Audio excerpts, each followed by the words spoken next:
Buddhist philosophy speaks of the four invisibles: water to the fish, air to the bird, mind to mankind, and enlightenment to the ignorant. Because you see, you never know your own element.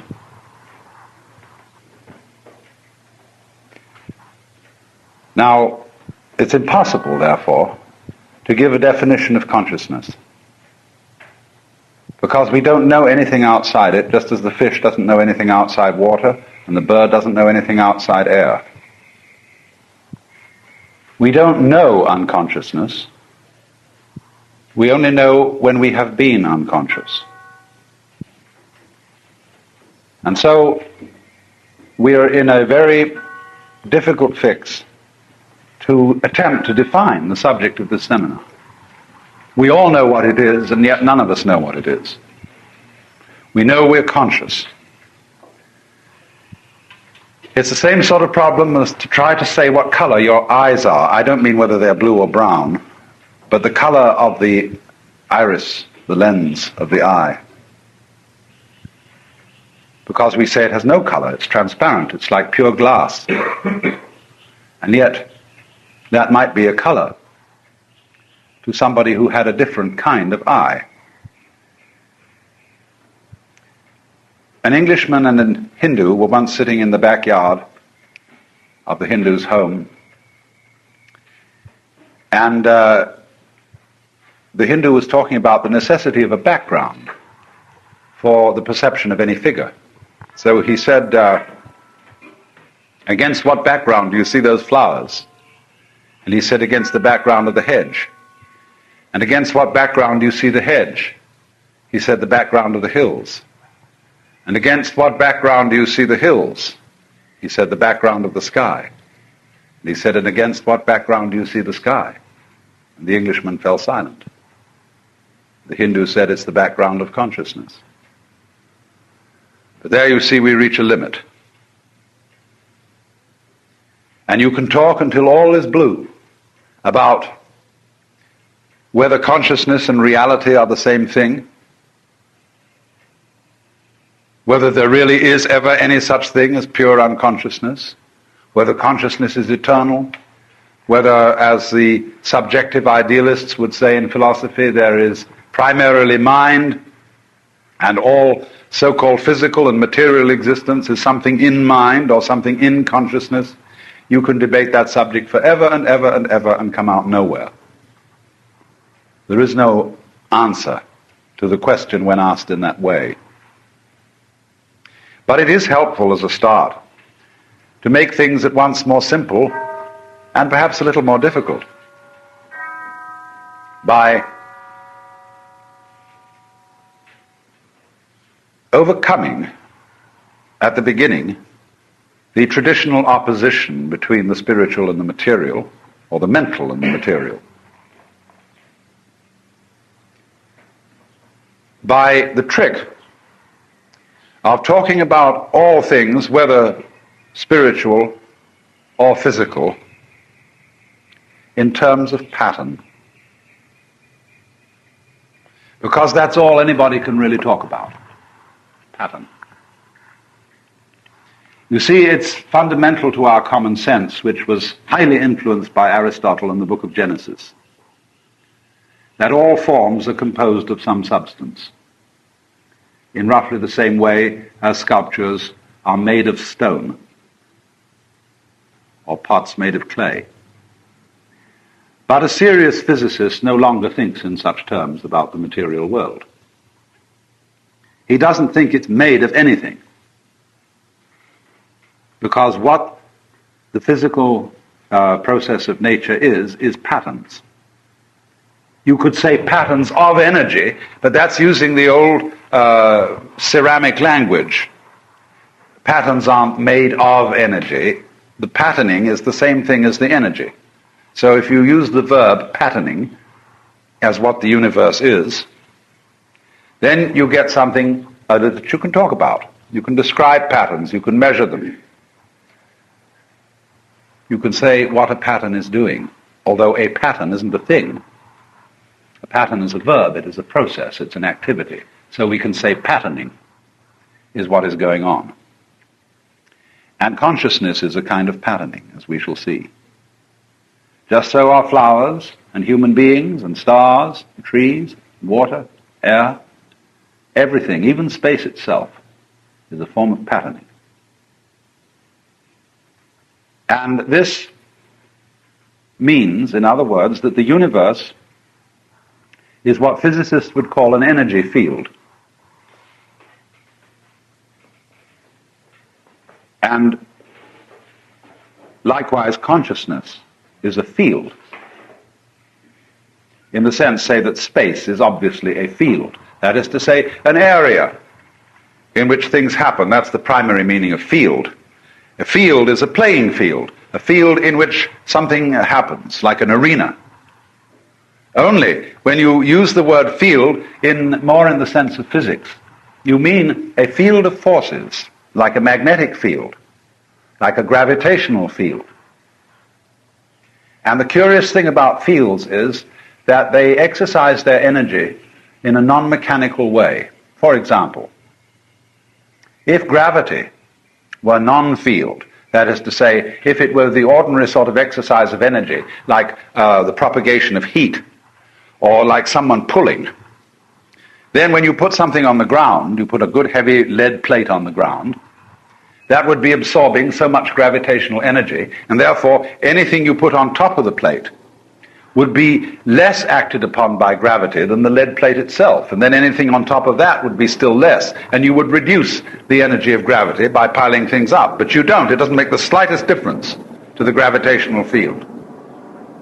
So in the same way, if you take an electrical coil, say surrounding a plastic tube, you can put a current through that, and you create a field within the tube. You can put your hand inside the tube, and nothing will happen to it. But the minute you put something that is like steel inside the tube, it will get hot.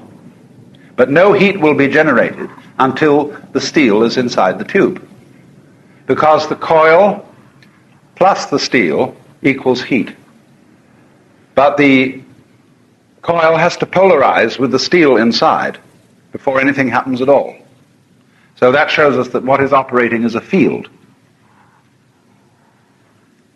Now, think then of the world as a field characterized by patterning, for which another name is energy. And we are going to have to treat consciousness in rather the same way. Now, one thing that is characteristic of all energies whatsoever, all patterning whatsoever, is that we find it convenient to think about it in terms of the spectrum. So there is a spectrum of light, the visible spectrum running from red to violet, and beyond the visible spectrum there is a very big invisible spectrum, because our eyes respond only to a small section of the measurable spectrum of light. So we have infrared rays at one end and ultraviolet at the other, and then so on out to cosmic rays, gamma rays, hard X-rays, all sorts of things on the invisible bands of the spectrum. So in exactly the same way, there is a spectrum of sound. And if anybody was a sufficient scientist of cookery, they would devise a spectrum of taste. There are certainly spectra of other kinds of vibration than sound and light. And there are likewise conceivable spectra of shapes, spectra of emotions. So we could talk too of a spectrum of love, ranging at the red end from lust or the Freudian libido to divine love at the violet end, divine charity. And in the middle greens would be things like friendship and endearment, and so on. Each emotion, as a matter of fact, could be thought of as having its own spectrum. Now then, the curious thing about the world is that it's a kind of interlocking of spectra, of which the best analogy would be weaving.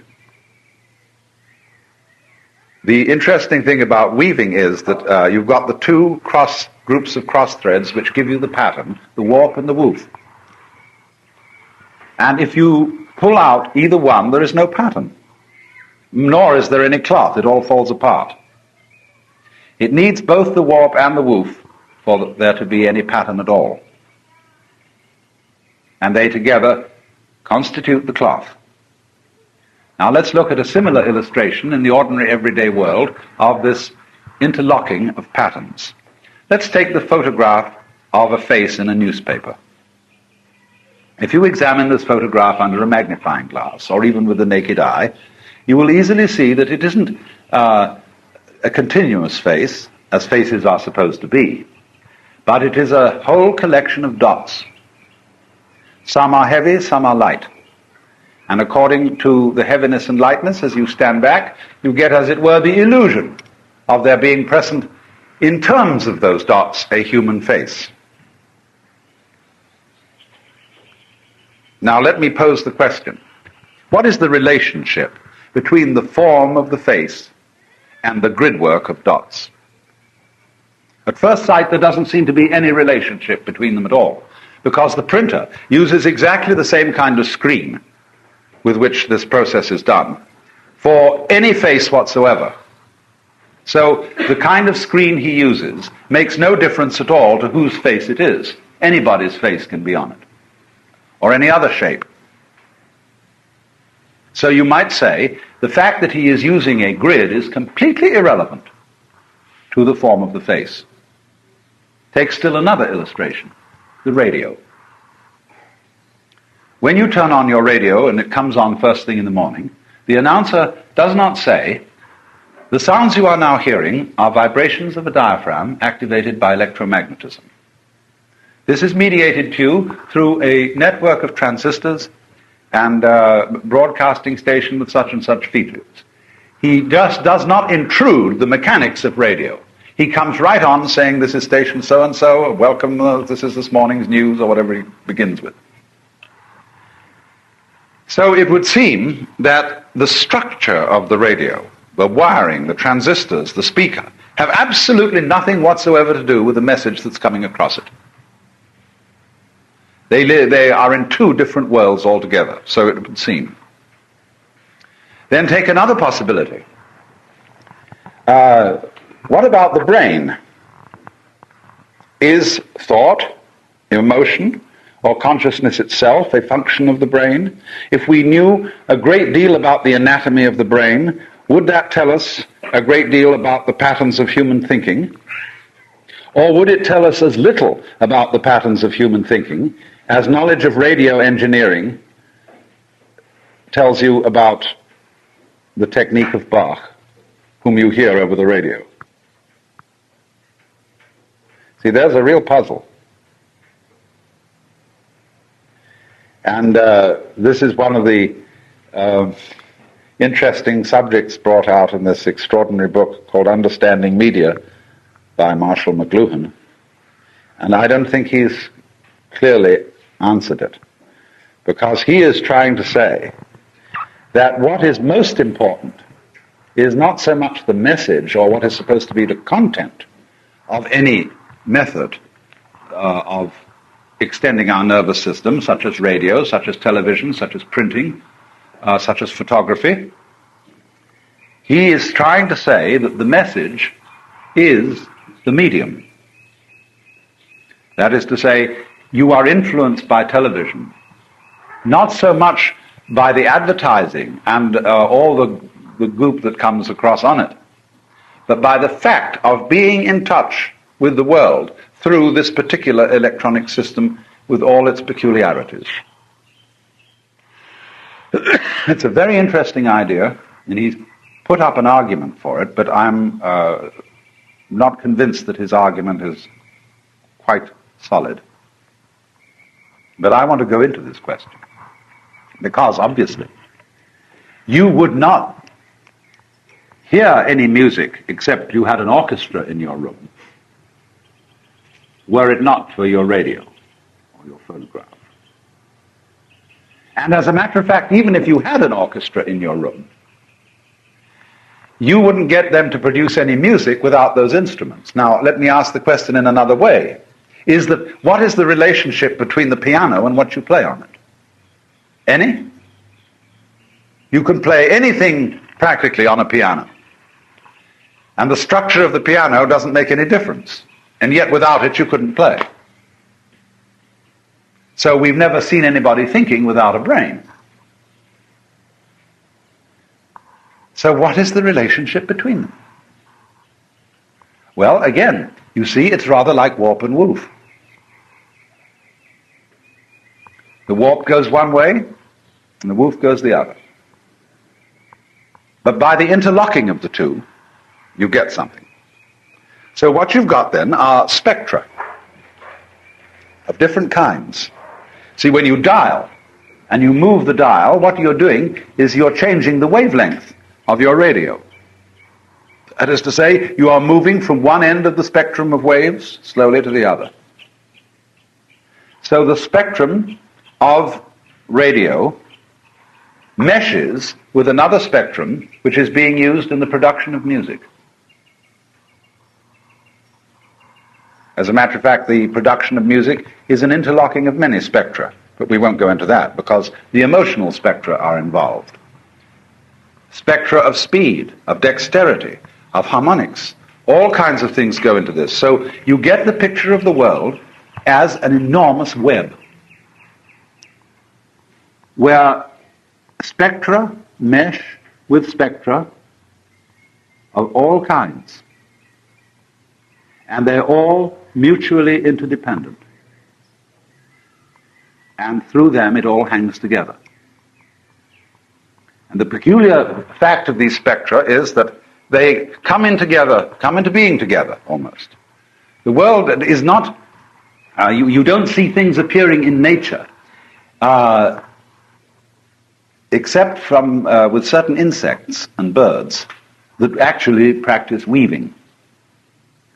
But you don't see plants and trees being exactly woven. What seems to happen more than that is that warp and woof come into being together at the same time, in rather the same way that back and front necessarily come into being together at the same time. Or head and tail. You don't see a creature born as a head and then later developing a neck, a trunk, feet, and tail. It just doesn't work that way. It comes in together, head and tail. Even the spermatozoon has a head and a tail.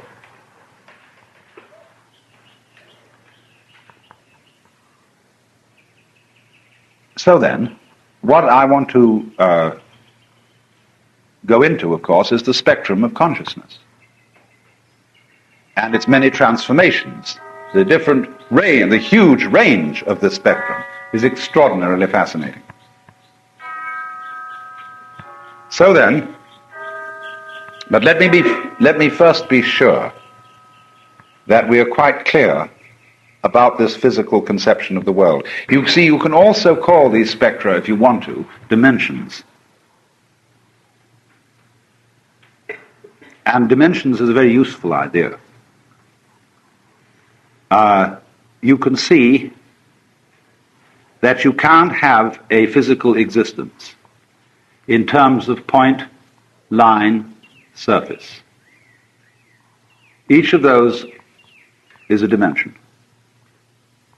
It's not till you get the so-called third dimension, although it should correctly be called the fourth, and time the fifth. It's not till you get the so-called third dimension that anything is physically manifested. Then you're there. Now you could say these dimensions are quite different from each other. A surface is a very different thing from a line, as is a line from a point.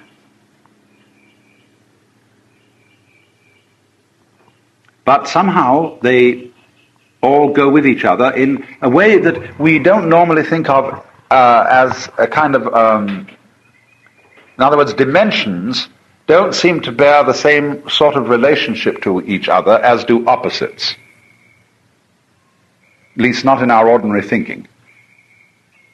We think that opposites are mutually exclusive, and that you can't have something that is hot and cold at the same time. It's either hot or cold. But dimensions are not mutually exclusive. Dimensions are always dimensions of the same field or the same thing. And so then you have to think, therefore, of what we've hitherto called the mental and the physical, the spiritual and the material, as dimensions of the same thing. Dimensions of patterning, dimensions of energy.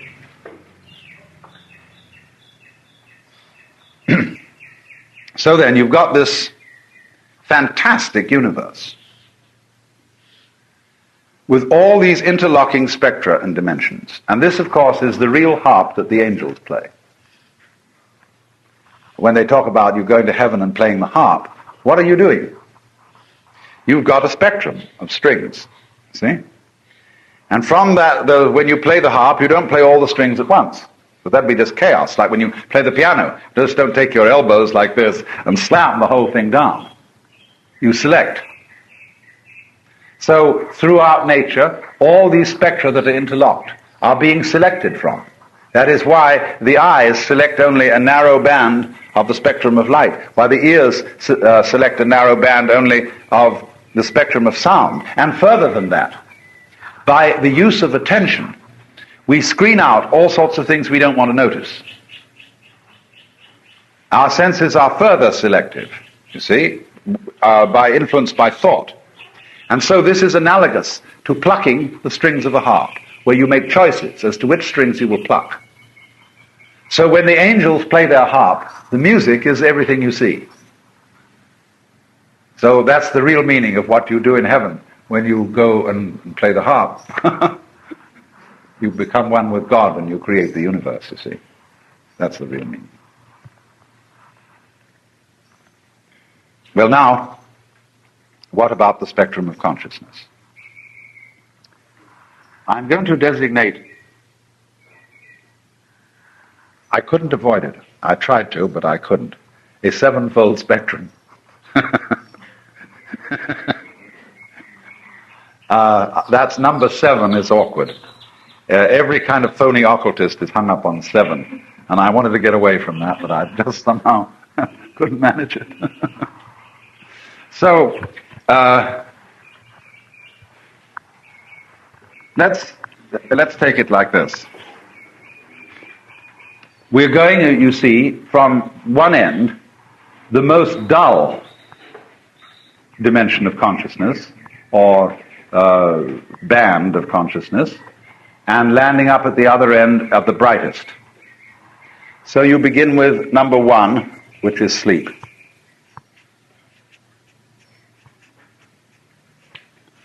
And of course there are 2 kinds of sleep. Dreamless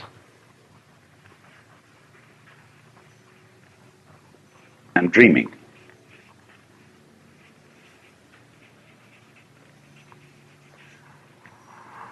Number 2 is torpor.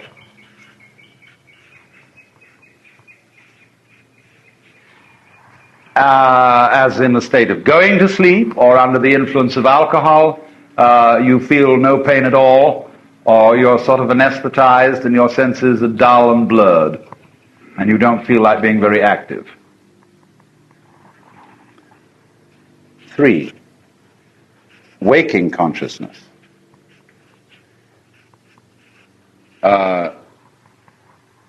Only I have to qualify this because the others are awake too. But I mean our normal, everyday consciousness, which we're going to call symbolic. And I'll explain why as we go through these in detail. Number 4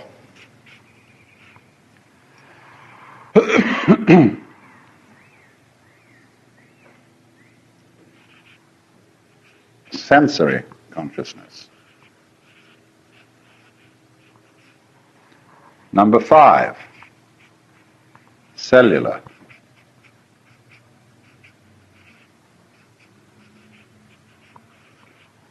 Number 6, molecular.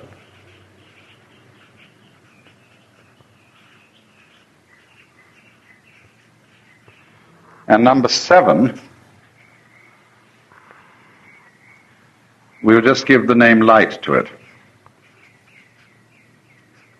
Now, I want to make it perfectly clear that these names that I have used are not claiming to be exact scientific names. They are simply suggestive. We do not yet have a science of consciousness in the sense, the Western sense of science. It doesn't exist. And that's one of the things we shall eventually have to do. So these names are rather symbolic names than exactly scientific names, and you must keep that in mind. Now, it's rather interesting that this particular spectrum should best be drawn not on the usual way a spectrum is drawn, which is simply a band, but it should be drawn as a circle, of which each of these is, as it were, a cut in the pie. So that beyond here is again sleep. Deep sleep, dreamless sleep. Because you know the Hindus have a way of classifying the states of consciousness, which isn't quite the same as this. They start out with number 1, this one, the waking state. Then they take number 2, the dreaming state. Number 3, the dreamless state. And number 4, this one, which is called Turiya simply, which means the fourth, and which cannot be described.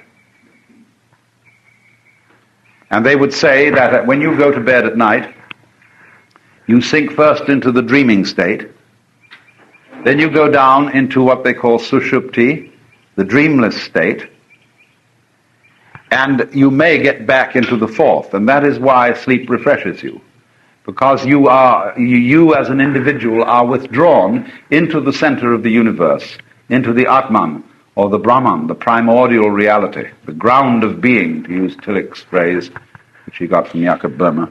And so that's why you are refreshed every night. That's there you know who you are, really, deep in. Because, as the Hindus teach, everybody is really it. That is to say, the Godhead. Playing at being, dreaming at being, whoever is your particular personality. And then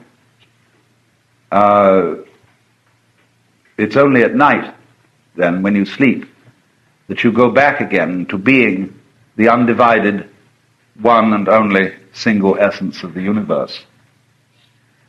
Only when you wake up, you forget about it. Why? Because in the primordial state, there's nothing to remember. There's no time. And you have to have time working for memory to work.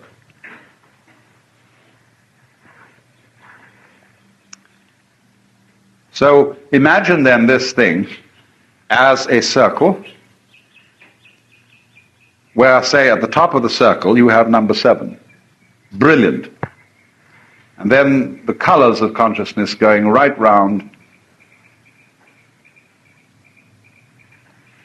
and meeting again here. Here and here. So you kind of have black and white next to each other at the top. If we put this in terms of color, then all the other colors connecting them all the way around. Because, of course, you see, black and white, as I will show you later on in the seminar, are astonishingly creative. You can do everything with black and white. Black and white really contain all color. And this is why the Chinese theory of the universe is based on the opposition of the yang and the yin, the positive and negative. The names yang and yin are derived respectively from the north and the south sides of a mountain. This is the primordial image. The yang is the south side of the mountain, which is bright. The yin is the north side of the mountain, which is in the shadow. Now, nobody ever saw a one-sided mountain. Can't be such a thing. So in the same way, you cannot have yang without yin. The symbol of the yang-yin, you know well, I don't even need to draw it. The two interlocked commas, one black, one white, and each with the opposite color as its eye, so that they look like two fishes chasing each other. This is a very profound symbol, because the idea which goes with it is this, that yang and yin are a wave process, where the yin aspect is the crest and the yang aspect is the trough. And likewise, in the same way as you can't have a one-sided hill, you can't have half a wave. Half a wave doesn't exist anywhere in nature. There are no half waves of light, no half waves of sound. There are always complete waves, or none. Because you cannot have the crest without the trough, and you can't have the trough without the crest. It just won't work. Now, however, there is a pulse in this. There is a point where the yang force reaches an ascendancy and then begins to drop into the yin, where the yin force reaches an ascendancy and begins to rise into the yang. And the Chinese are always thinking about this in relation to tendencies in natural and human affairs, where, for example, the yang force of a storm will reach a peak point where it must drop over into the yin force of calm. Where the whole book of changes, we call the Yi Jing, is based on this. The Yi Jing is a marvelous play with yang and yin. You see, just let me say this about it in parenthesis. When you want to make a decision, and you've got all the facts in, at least all the facts you've got time to collect, because you could go on collecting facts about any decision forever, but the time comes when you have to make it. And you say, now I've got all the facts, and they really don't help me to decide. Because I might go one way and I might go the other. Let's flip a coin. And everybody's always doing that. But you see, a coin only gives you two possibilities. Two answers. Either the thing answers yes or no. So the Chinese have a coin, as it were, to flip, which gives you 64 possibilities. And you take one of them. And it doesn't give you a yes or no answer. It gives you a kind of a thing like a Rorschach blot, really. It doesn't look like a Rorschach blot, but that's what it is. Into which you read your situation and make up your mind accordingly. And this is done, you see, by combining the yang and the yin in a complex pattern. The I Ching consists of hexagrams. And they are composed of two kinds of lines. An unbroken line, like this, is a yang or positive line. And a broken line, like this, is a yin or negative line. Then, there you've got them. Now, there are, if you take a figure with three lines, which we'll call a trigram, see?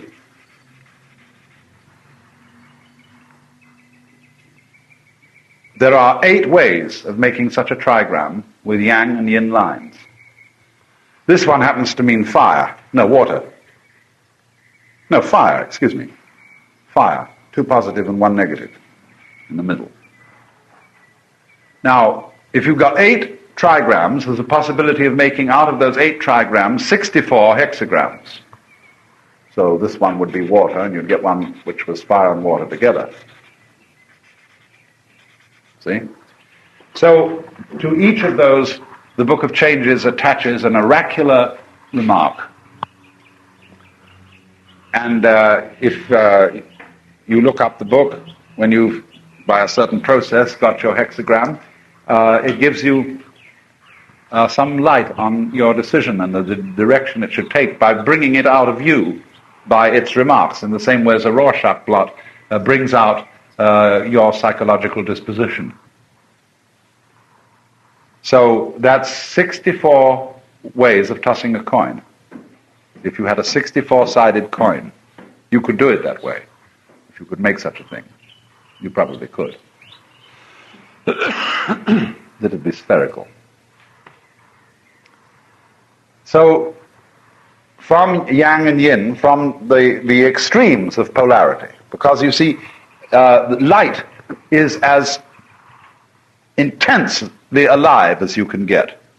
But if you go too far into light, it'll burn you up, and you'll get darkness.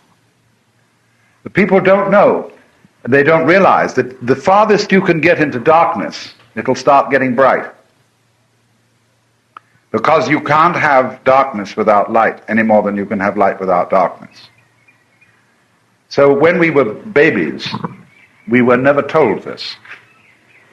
And it's the secret that the light and dark go together. It is the only real secret there is.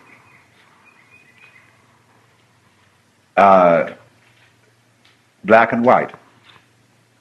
But what we've forgotten the secret, because with black and white we're playing another game, which is called, black might win.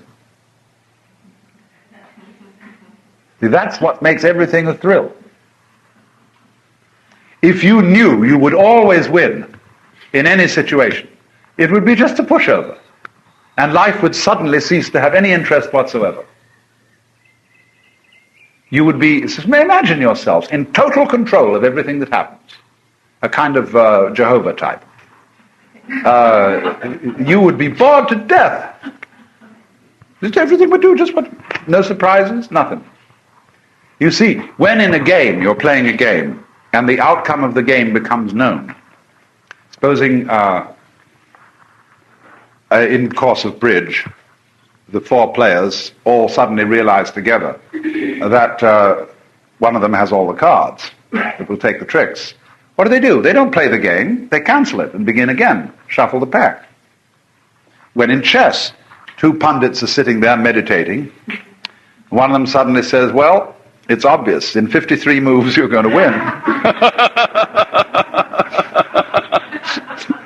They cancel the game. So in the same way, an omniscient God who knew the whole future would cancel the universe and say, think up another. So it is fundamental to the game of black and white that it must seem that black will win and eat up white. That, in other words, non-existence will triumph over existence. Or rather, let me put it this way, non-being will triumph over being. Because the secret is that existence is being and non-being, oscillating. So that for every time you get being, you get non-being. Just as everything is vibration. And these spectra are vibrations. Light is vibration.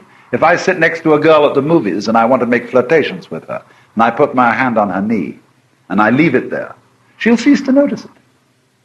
But if I gently pat her knee, she'll know I'm there all the time, because I go on and off, on and off, on and off, on and off, on and off. And that is energy, you see, that's something happening.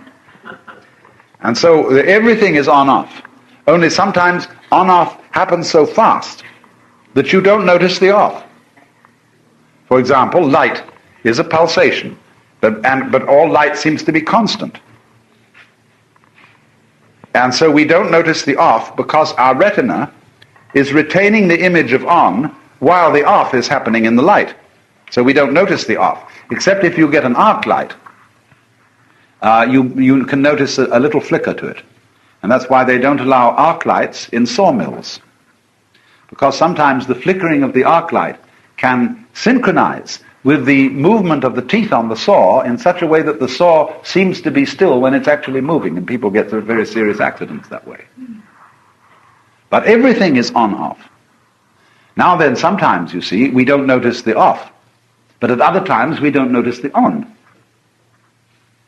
And that is when we're asleep, when, in other words, or when we're dead, when the trough, the off section, takes a long spin. Because you see, there are big vibrations and little vibrations. Some vibrations happen so fast that we can't measure them.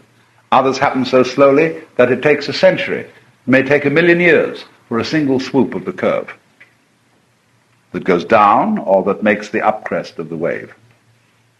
You see, when you look at the wave pattern, you must realize that the crest is measured from the top to the middle of each trough, and that the trough is measured from the top of each crest to the bottom of the trough.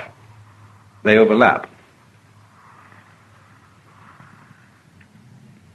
So if you can argue it's all trough, and you can argue it's all crest. It's a funny world. So the argument that it's all trough, and that maybe just a little bit of crest, about poing, like that, poing. These are the people who say, well, we are flashes in an eternal darkness. It's the pessimistic point of view. And then there are the people who say there really is no death at all. Death is just an illusion that seems to happen. This is the optimistic point of view. And the optimistic point of view is essential to the pessimistic, as the pessimistic is essential to the optimistic. Because you wouldn't know who you were, you see, if you didn't have both points of view. I'm not going to see, and when I teach, I don't try to persuade anybody. And everybody's at liberty to disagree, because I wouldn't know what I was thinking unless there were people to disagree with me. So in the same way, supposing you're in a social scene, like here in La Jolla, there are nice people, and there are not so nice people. There are various kinds of nice people, various kinds of not so nice people. There are, for example, nice people who belong to the country club set. There are nice people who belong to the arty set. Nice people who belong to the social service set, and so on. And then there are nasty people who may variously be defined as the poor, the beatniks, the generally disrespectable people who live on the wrong side of the track or the wrong part of the hill or whatever it is, or the wrong town. And but the nice people boost and maintain their collective ego by talking about how dreadful the nasty people are. And the nasty people boost their collective ego by talking about what frightful bourgeois squares the nice people are. But neither group realize that they have a symbiotic relationship, just like bees and flowers. Only, whereas the bee-flower relationship is harmonious, the symbiosis of differing social groups is disharmonious, because each group needs the other to know who it is. Because if you were the only kind of people there were, you wouldn't know who you were. See, in a totally conformist society, someone sitting next to you is just like you, so there's no point talking to him, because you might just as well talk to yourself. In other words, really and truly, to be yourself, you need other. You don't know what you mean by self unless you know what you mean by other. So this is how yang and yin, the polarities, generate everything. And are absolutely essential to each other. Now, the funny thing is this. If you belong to a certain group of saved or elected people, and you know you're saved and elect because of the damned people outside, whether this is a social salvation, a spiritual salvation, or any kind of salvation you want to think of, financial salvation, whatever. When you realize that you only know who you are because of the, as it were, adversary or enemy or outgroup, you start laughing. Because that's very funny. It's the contrast from suddenly thinking, wow, those bastards outside, and suddenly realizing that they are enabling you to take this pose of coming on tough, which you think is great. And you start laughing. And this is why society, as we now know it, is afraid of this ever getting let out. This is really subversive. This is terrible subversive stuff. I mean, all that Marxist is just the same thing as us, backwards. It's the collectivist idea of the state as opposed to the individualist idea of the state. But the individualists become collectivists through huge corporations. Lenin said he would love to see these great corporations growing up because it would be just so much easier for the state to take over. They had already provided the organization. So you see, there is a tendency within our economy to become a collectivist economy, just by progressing with its own whatever it's doing, with its so-called free enterprise. And there will be naturally, therefore, be a tendency in a collective economy to fall apart because it all gets so boring, and start everybody out on his own initiative again. This thing goes round and round. But the important thing is that, supposing you believe in a free enterprise economy, you must have, in order to maintain your solidarity, especially in a very great country, you must have an external enemy. And if there wasn't one, you'd have to invent one. Because that keeps everybody on their toes, it keeps us from slacking on the job, and they say, got to beat those fellows. And they're terrible. So we've got to be very serious about that, see? And of course, you lose your sense of humor. When you get so serious, you don't really know underneath that it's a game.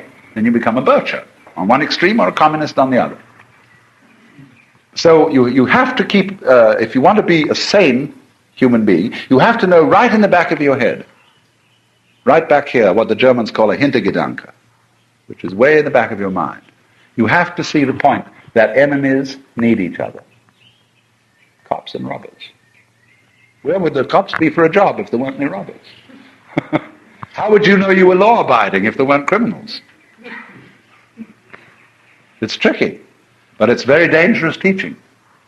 Very subversive, because you might think, I would say, if I realized that, well, I said, it simply doesn't matter what kind of a person I am. And do anything I want, because evil is necessary to good. But there's no fun in that attitude. Because that simply says, I won't play. All right, if you want to sit by yourself under a tree and not play, I guess you could do that, provided you don't interfere with our game. And if you come and interfere with our game and say, well, now look here, you people,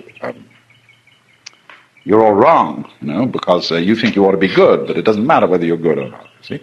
You mustn't do that. Don't interfere with the game. In order to have this kind of knowledge, that's why all this kind of knowledge has always been esoteric.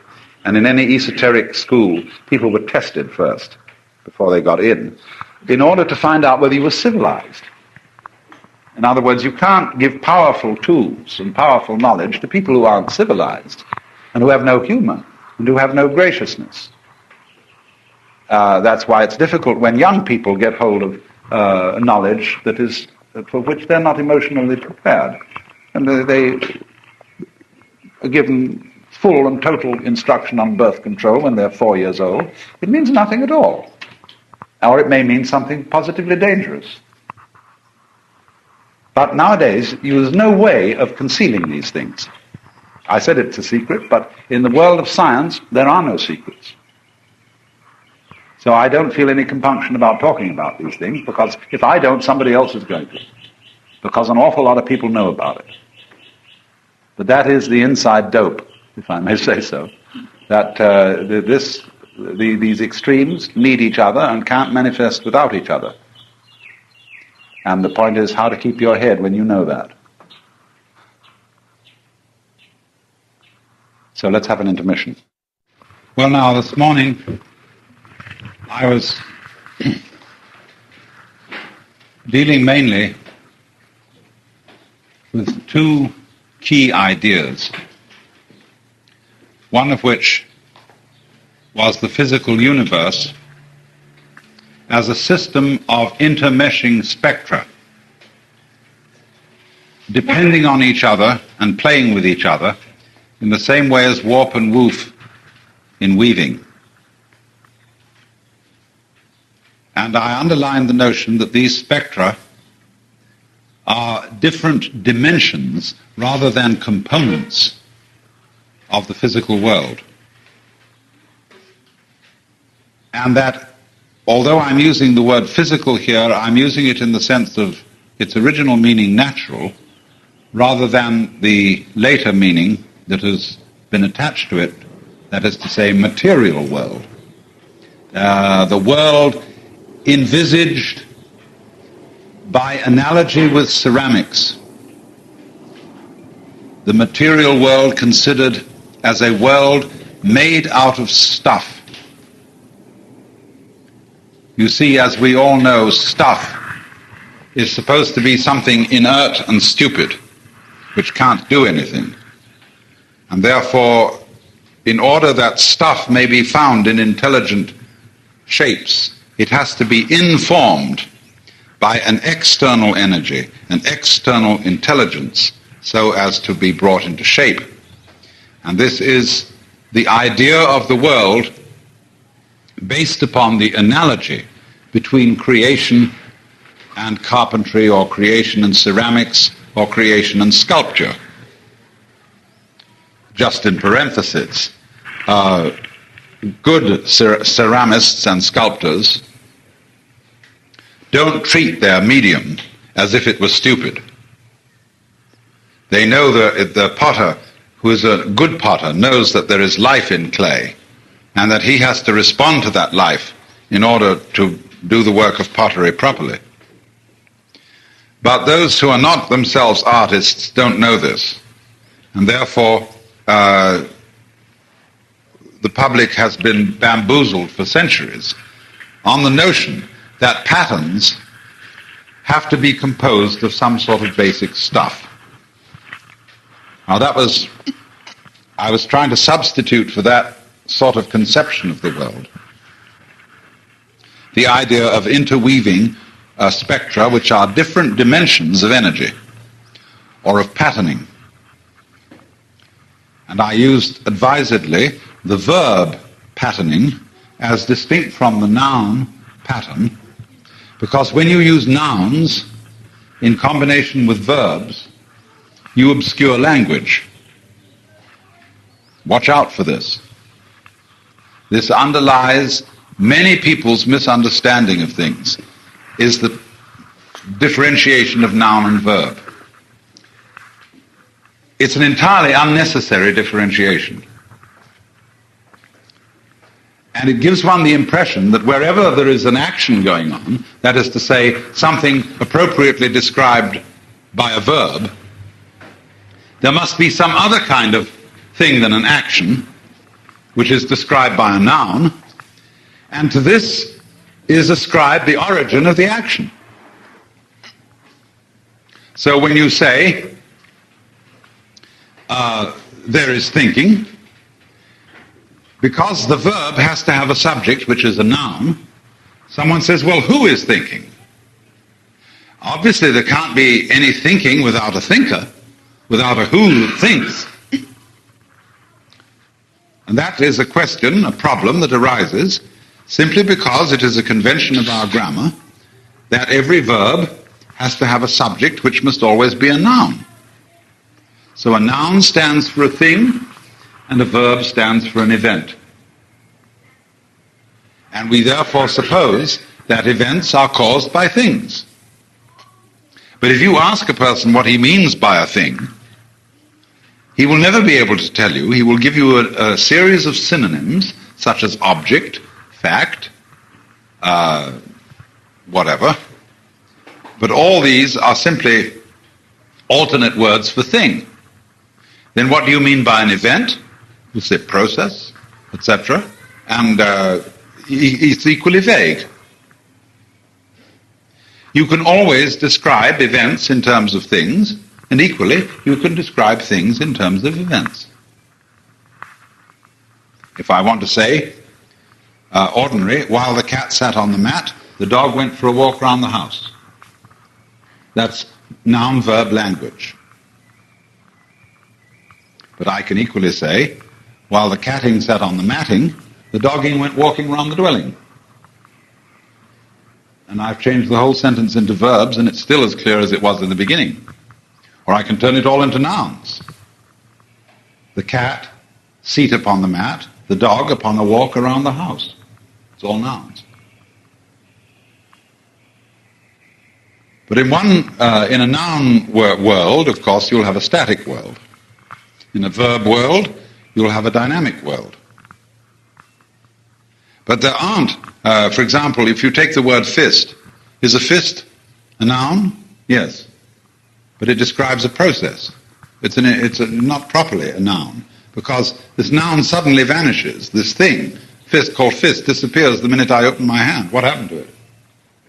See, I stopped fisting, and I went into handing. So the verb language has a little edge over the noun language as being better suited to the kind of process that nature is. So, when you realize that you can discuss the whole of nature in the verb language, you don't have to ask the question, who started it? You don't, in other words, have to seek for a noun as the explanation of the verbs. You don't have to seek for something that is not process to start process off.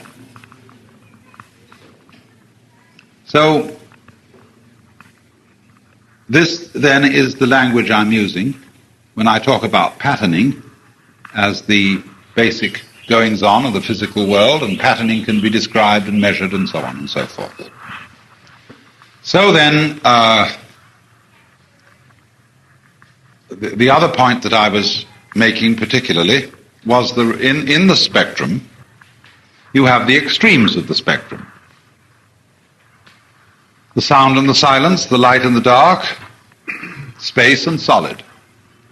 And I was showing how by the yin-yang philosophy of the Chinese, how these extremes are not opposites but poles. They go together. They require each other. You know one in terms of the other. And so in this way, you don't have the world as an opposition of light and darkness, of being and non-being, in such a way that one of the poles could exist alone, either being or non-being, non-being or being. Because the whole nature of poles is that without both of them there are neither. And so if we have a polar universe, then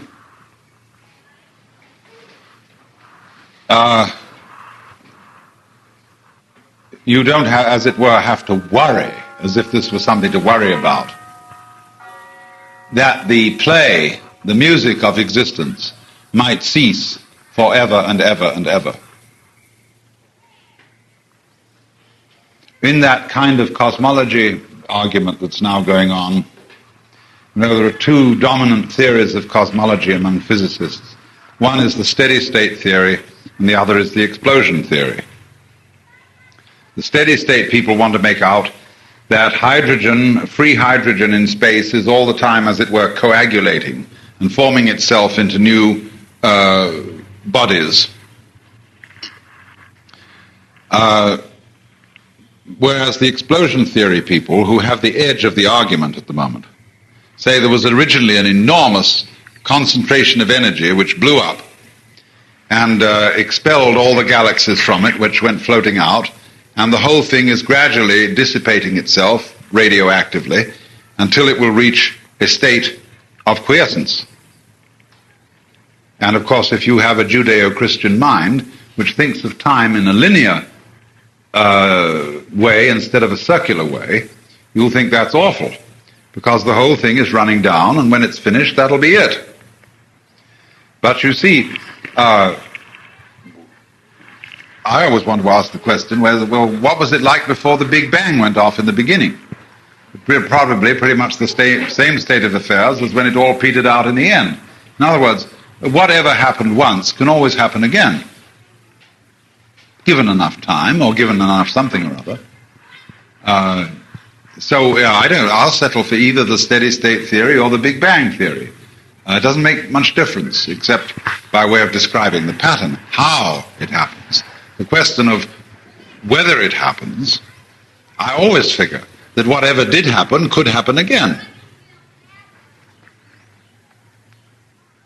I like to think about myself. Well, I'm a kind of a funny phenomenon that this universe is doing. And it's done me this time. It may do me again later on, maybe a million years from now. It'll do me again, not quite the same way, but rather like me, near enough to be me. Like you play the piano, and you play a certain piece, and then you stop, and the piece is dead. Then you think, well, let's play it again. And you play the same piece again. It's the same piece, but it's a different playing. Play the tape recorder.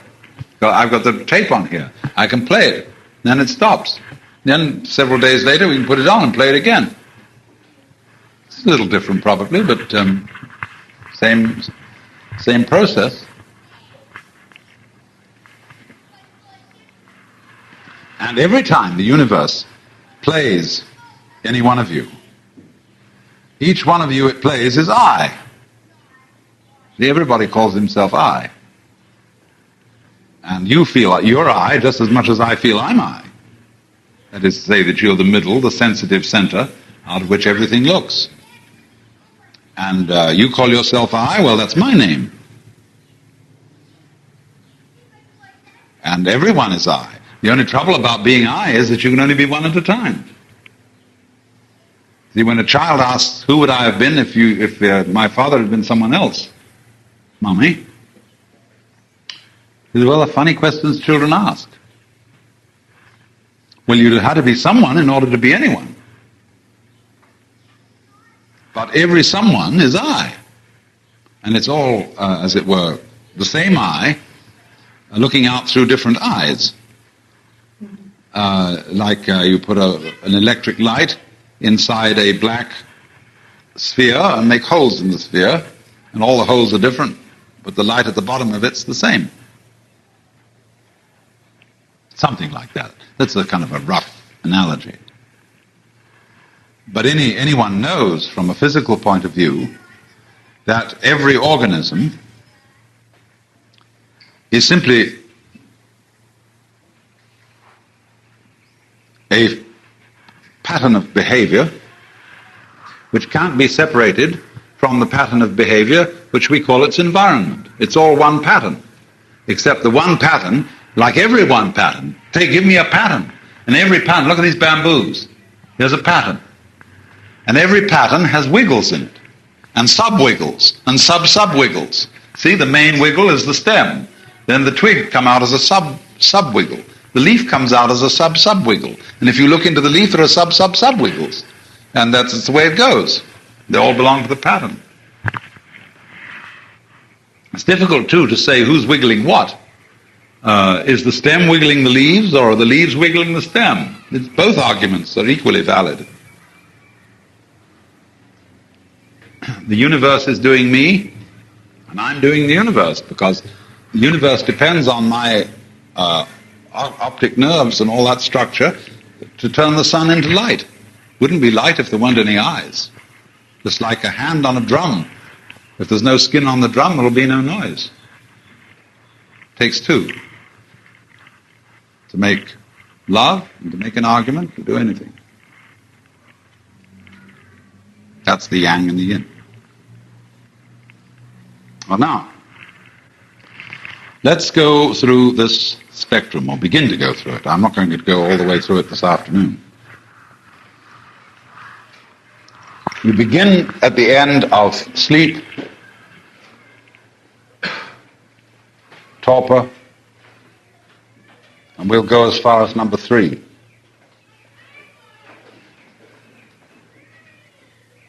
you know that sleep is a very mysterious subject? Scientific students of sleep are not yet at all sure what sleep is. Apparently people need it, but nobody really knows why they need it from a strictly scientific point of view. And we apparently need to dream in sleep also. People who are deprived of dreams get very, very restless and unhappy. But we're not quite sure why we need dreaming. I mean, we've got all sorts of theories, the Freudians and the Jungians and so on. They think they know why we need to dream. But it hasn't been really rigorously established scientifically why we do, or why we need to sleep. But from a naive point of view, you can say, of course I need to sleep. Because after I've had a whole day of business and friends and work and so on, it's too much. There's too much input. I want to digest it. And while I'm digesting it, I don't want any more input. I don't want any more information. So I want to be turned off. That's, one of those simple common sense things that everybody knows, but has not yet been fully explained. So sleep is this marvelous thing that we have, which is a forgettery process that is apparently essential to our psychic health every 12 hours or so. And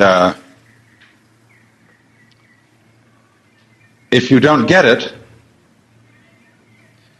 you start getting worried. As a matter of fact, insomnia is a thing that is rather curious. Because if you do get insomnia, the worst thing of all to do is to worry about it. Invariably, if I can't sleep, I don't try to go to sleep, I get up and work. Or do something. Or I read a very difficult book, especially one that is big and weighs a lot. This is a good way to go to sleep. But if you have insomnia, don't ever try to go to sleep. Nobody can try to go to sleep. Lots of mothers think they can get their children, and they say, darling, try to go to sleep. Didn't your mother say to you, try to go to sleep? Or she wanted to get you out of the way. That was the only reason she said, try to go to sleep. Or she thought perhaps it was good for you, and that you ought really to get your sleep. It's like telling some child that it's got to eat its spinach. And the child can start chewing and chewing and chewing on meat or spinach, which tastes of nothing, and it chews it into an absolute hard, stiff pulp. And there's just nothing to be done with it except spit it out.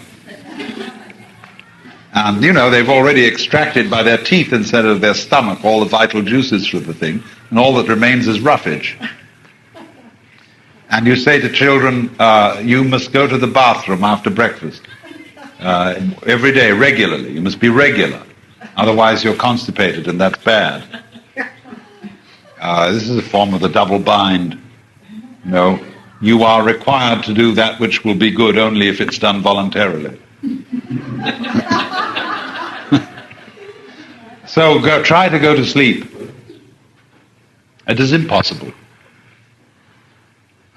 Sleep has to happen because it's a spontaneous activity, and it can be helped, as we shall see when we come to consider torpor. But by and large, sleep is a spontaneous activity and is a way of turning yourself off to get away from the bombardment of awareness and forget, because forgetting renews. And that also is a function of all demolitions, of deaths, of destruction of patterns, of knocking down buildings, of the whole change process in the universe. Because we want to do what we've done before over again. Only if you remember it too often, it'll become boring.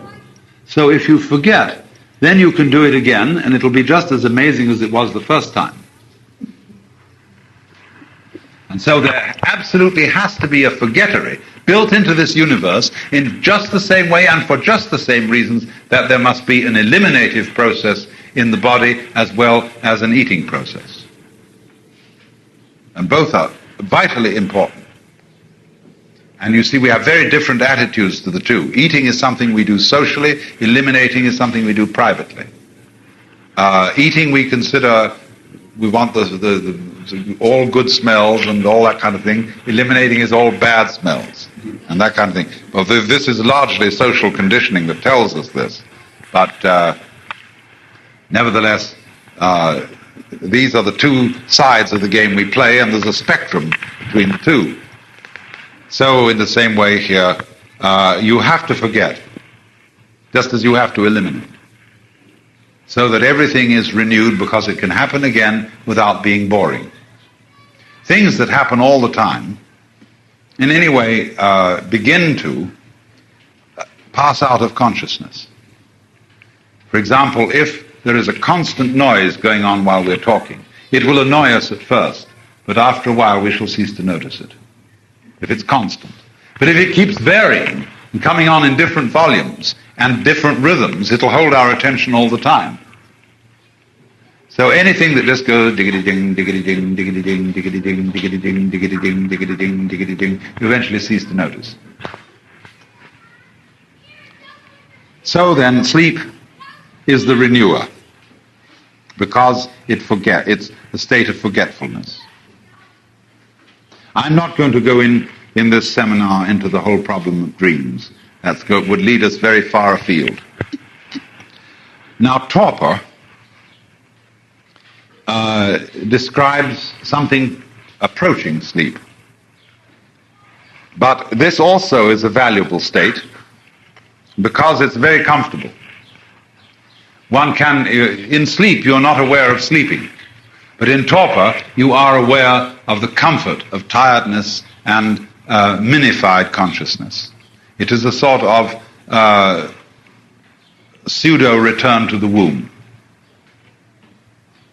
And so when after a hard day's work, where people have been irritating and combative, you go home or you go to the local bar and you down a number of martinis, they turn you off and they put you into a state of near torpor, or what is quite correctly and scientifically called, by this learned and funny word, narcosis.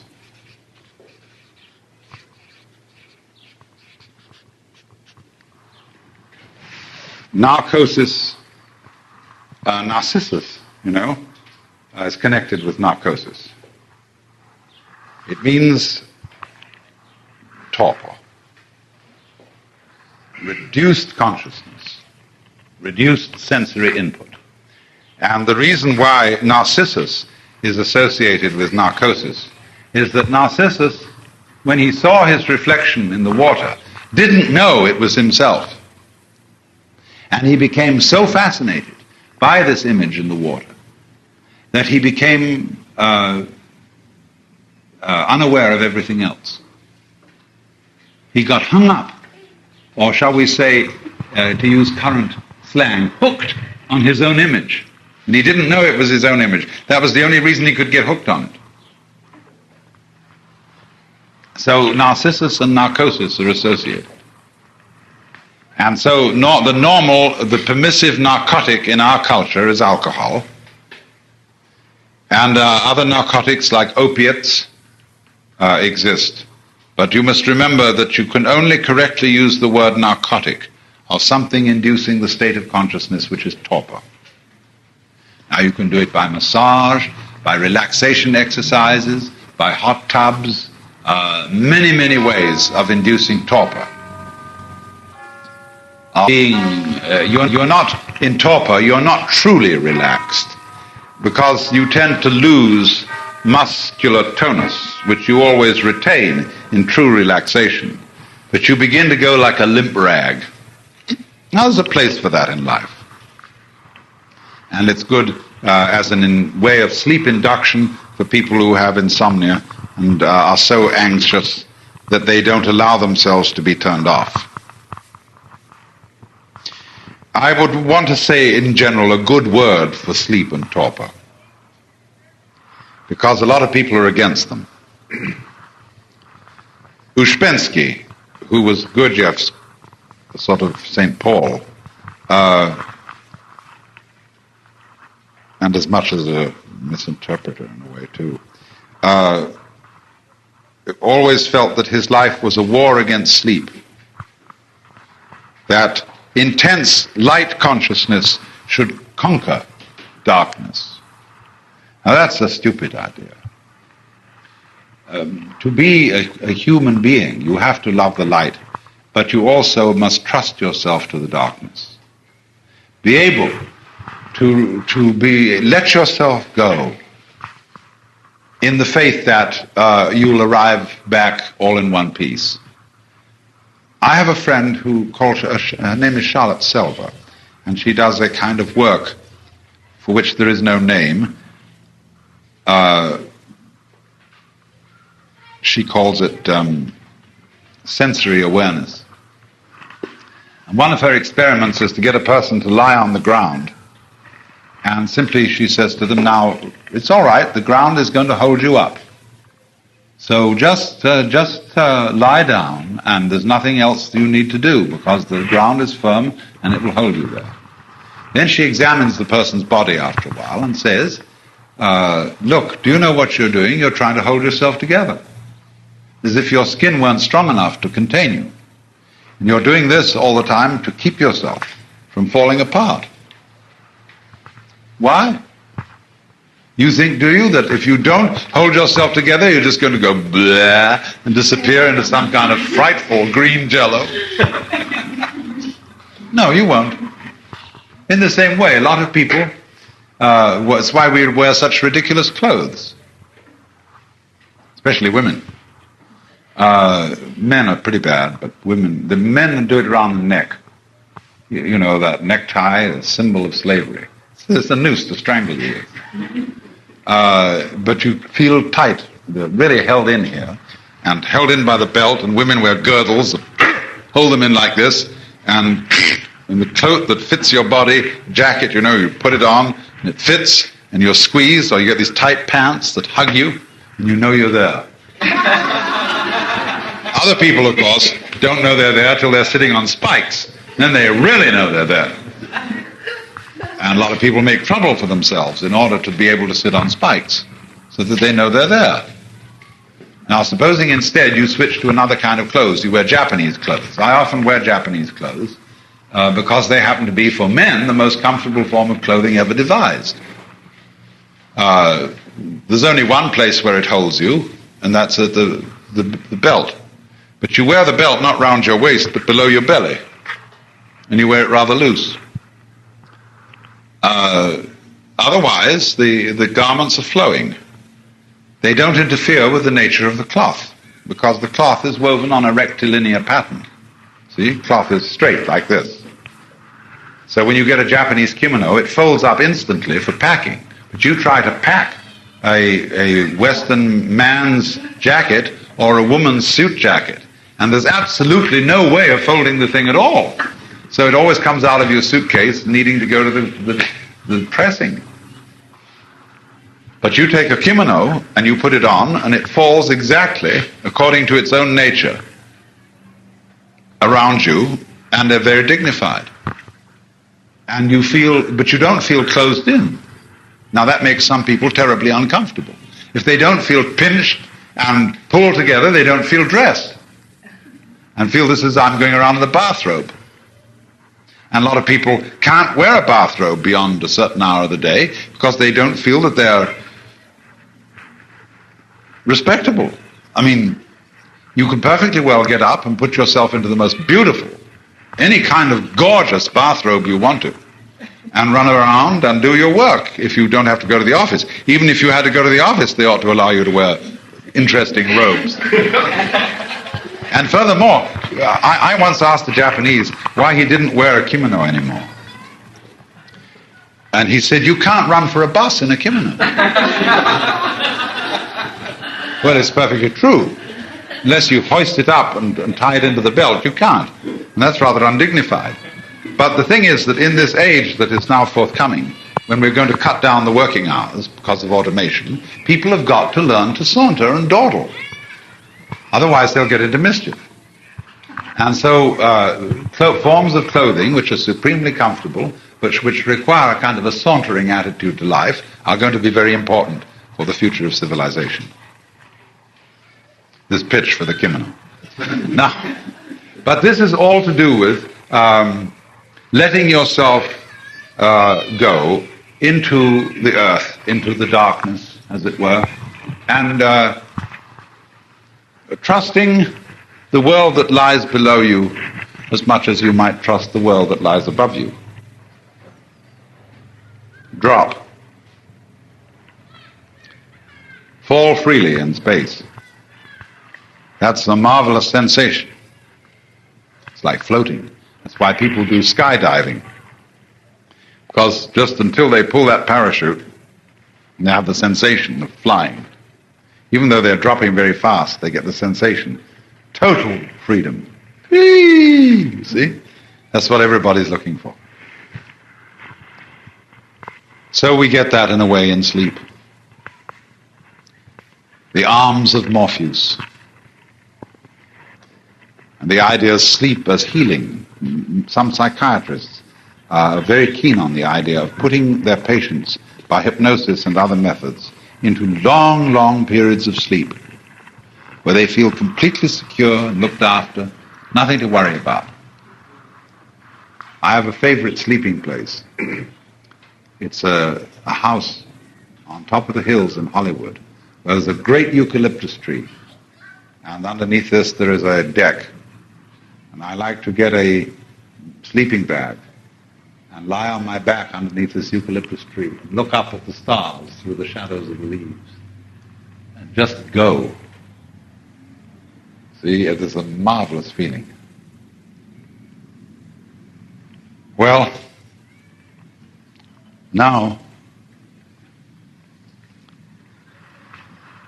we come now to the things of sleep, where I will say this one thing about dreaming and about torpor. We know the motto, in vino veritas. In wine the truth comes out. Of course, it also has a subtle double-take meaning. All popular sayings have many levels of meaning. And it's a Christian saying, in vino veritas, belongs to the Western culture. It also means in the wine is the true blood of Christ, the Catholic Mass. And that refers to the fact that life requires death, the drinking of blood. But in the sense of in vino veritas, the person reveals himself, lets go of himself, lets his unconscious come out when he is drunk, or also in sleep when the dreams come up and show the inner side of things. You will see in that way that these two states can in a certain sense be creative. They let things come up which are normally put down. Because number 3 spectrum, the waking state of what we will call symbolic consciousness, is highly guarded. It is the most guarded of all these states.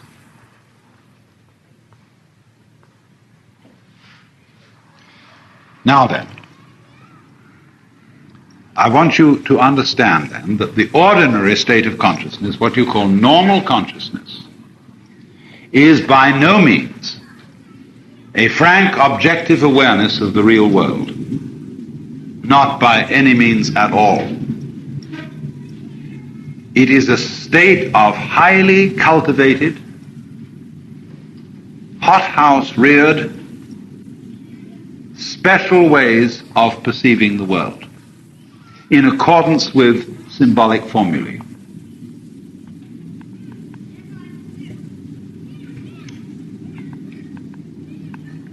And it all depends on your orientation to the physical world as to what you see in it.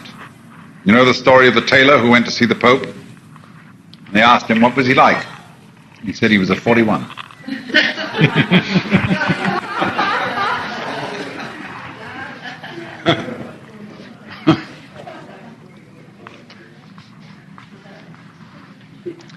Or a woman who says to a man, you saw Mrs. So-and-so today? Yeah. What was she wearing? She had no idea. You didn't notice, but you saw. but you didn't pay attention because you weren't interested in what she had on, but what she had off, or whatever it be. So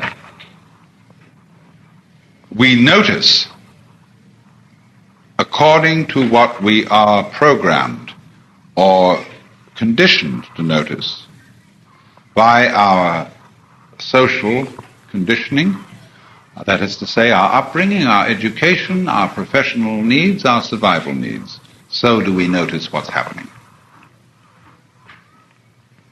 Now, supposing somebody from an entirely different planet came into this room and started looking at us, and he wasn't programmed to notice the things that we notice, he would ask the most amazing questions about what we're doing.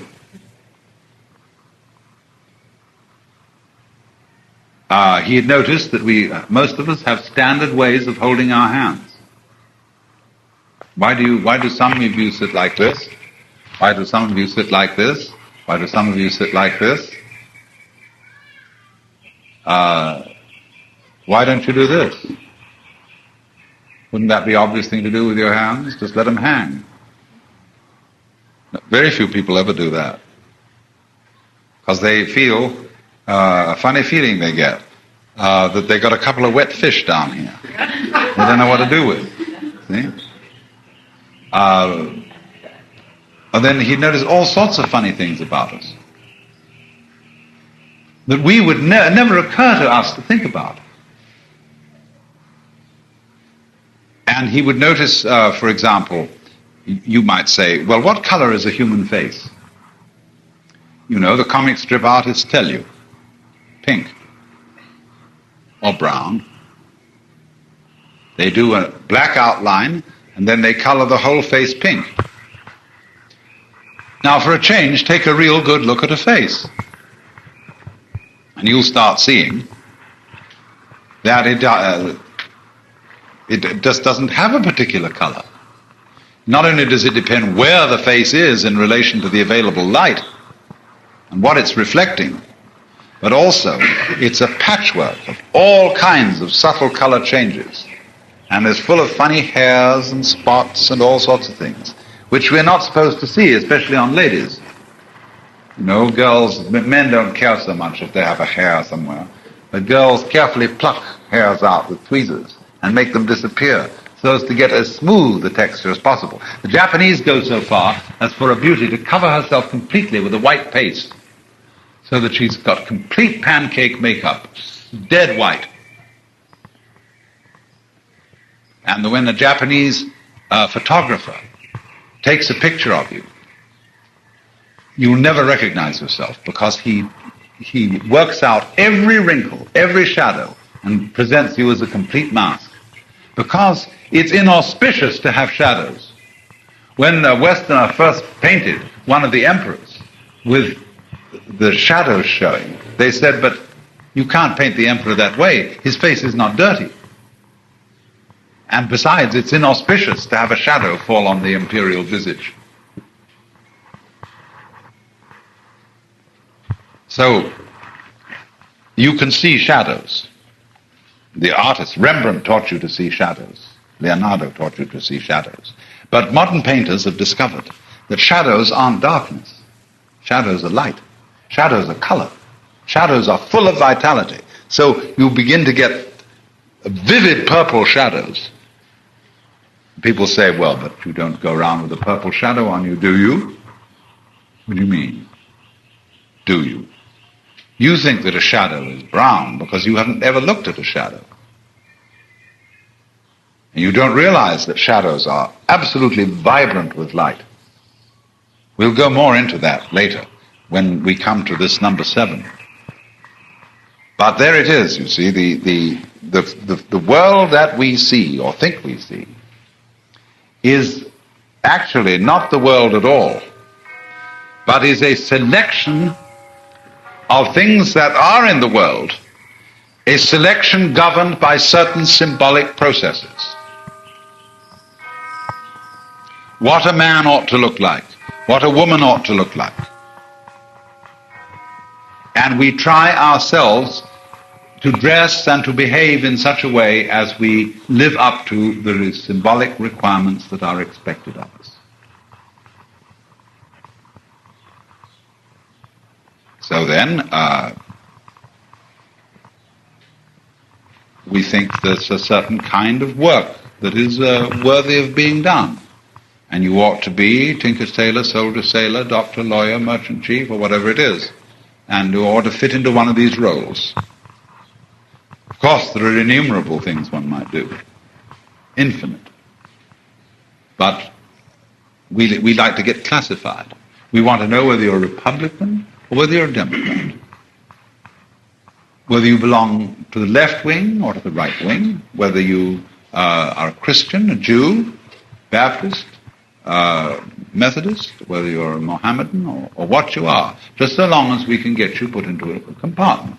That is to say, into a symbolic classification. Now, what is the reason for that? Well, this kind of consciousness here is based on a very peculiar specialization of the human brain, which we call, in everyday life, conscious attention. That is the capacity to focus or concentrate awareness upon what we call any one thing at a time.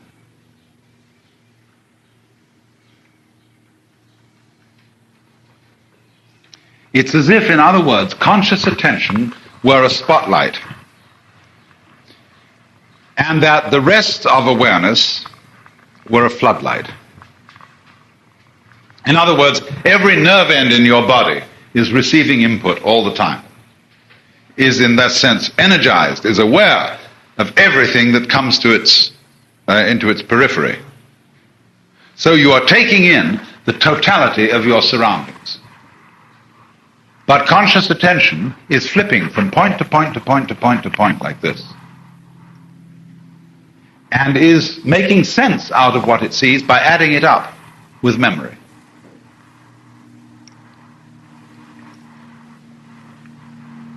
It's an immense advantage from some points of view to be able to have this faculty, because it does the same sort of thing for the human organism that radar does for a ship.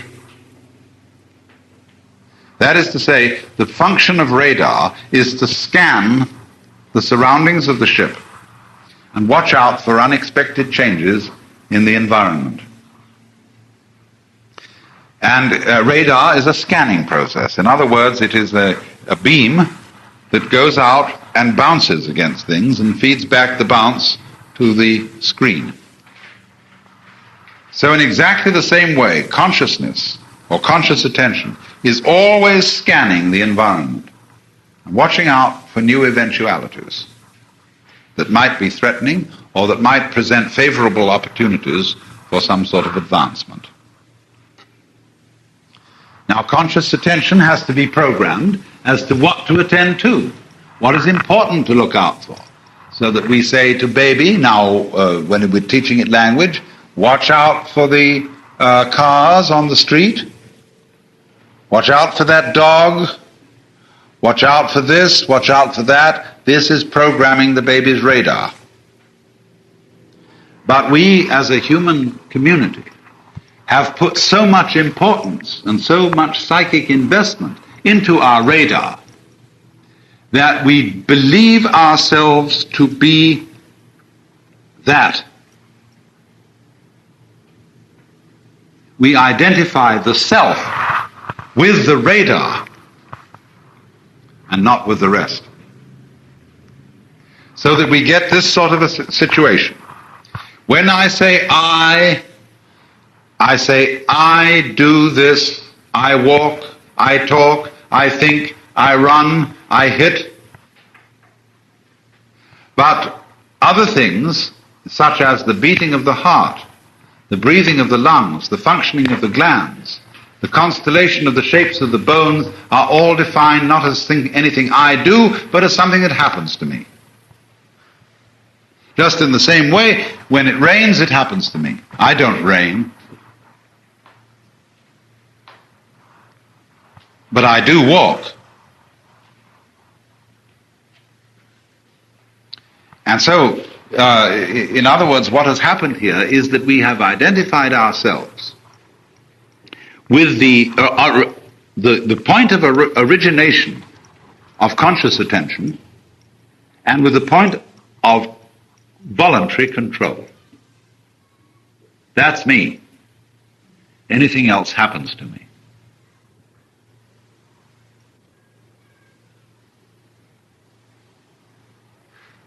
So in this way, we have disowned most of ourselves. It's not me. The body you have is merely a vehicle that you go around in like an automobile. So if I would say to some young woman, "Gee, you're beautiful," she might well reply, if she were highly influenced by our culture, "Oh, you're so like a man. All you think about is bodies. I may be beautiful, but I got my body from my parents. And I want to be admired for myself and not for my chassis." See, she's a poor little chauffeur. That's how she defines herself.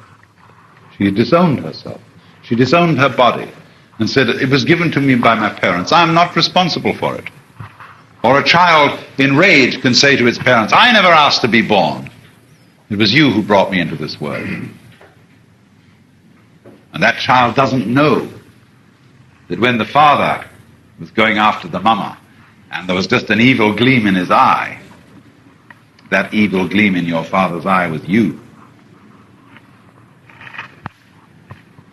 Just as it was you, that was the little spermatozoon that made it. It was you that was that fetus. Just as if your heart is you, all that was you too. But you see, this waking consciousness, symbolic consciousness, ignores that altogether. Because it sets limits, and rather arbitrary limits, to what you are. You are just that voluntary center. You are that beam of consciousness that sweeps over the environment and sees things in series, one after another. Especially if you use a language which uses an alphabet. Alphabets spell everything out one after another. And you see, in other words, these sort of words strung together into sentences which build up meanings. Whereas on the other hand, if you work in terms of an ideographic language, although it's true that an ideograph has parts like words do, the parts of a word always follow each other in this direction. Whereas the parts of an ideograph may go in an entirely different direction.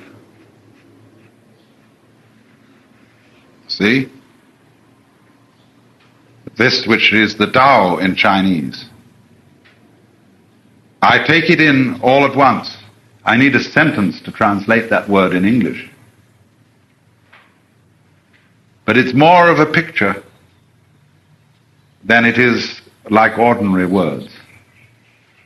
And as you grasp all the elements of the picture simultaneously, you see the form altogether at once. That is nearer to the way nature exists. Nature, things in nature exist altogether at once. Everything's happening altogether everywhere all at once. You know? And we say, well, in words, it won't stop for you to describe it. Take too long. By the time you've described it, it's all different. So, we do, you see, luckily for us, have an aspect of our organism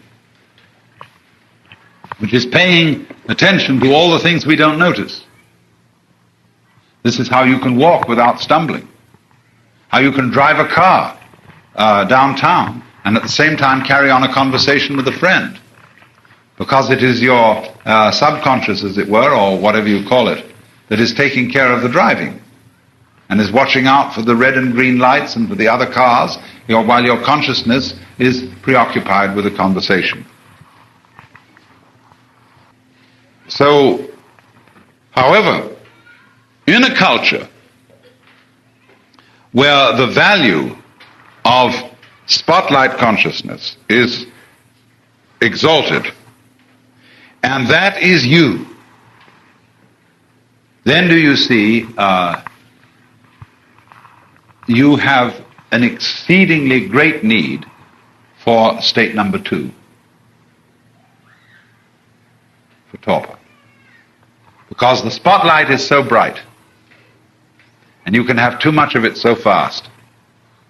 And also, if you identify yourself with that only, you identify yourself with the troubleshooting aspect of your organism, and you become relatively unaware of the amazingly harmonious and happy states of your organism that are going on all the time. And in times you see certain kinds of culture, certain epochs in history, people emphasize that you've always got to be on the watch. And they regard it as very sinful to relax into the beautiful, wonderful processes that are going on in us that are harmonious constantly. See, to enjoy breathing. That's a silly thing to do. Most people would say, well, enjoy breathing? What's that going to achieve? This is all goes back, you see, to this Christian idea. Brethren, be sober, be vigilant. For your adversary the devil, as a roaring lion, walketh about, seeking whom he may devour, whom resists steadfast in the faith.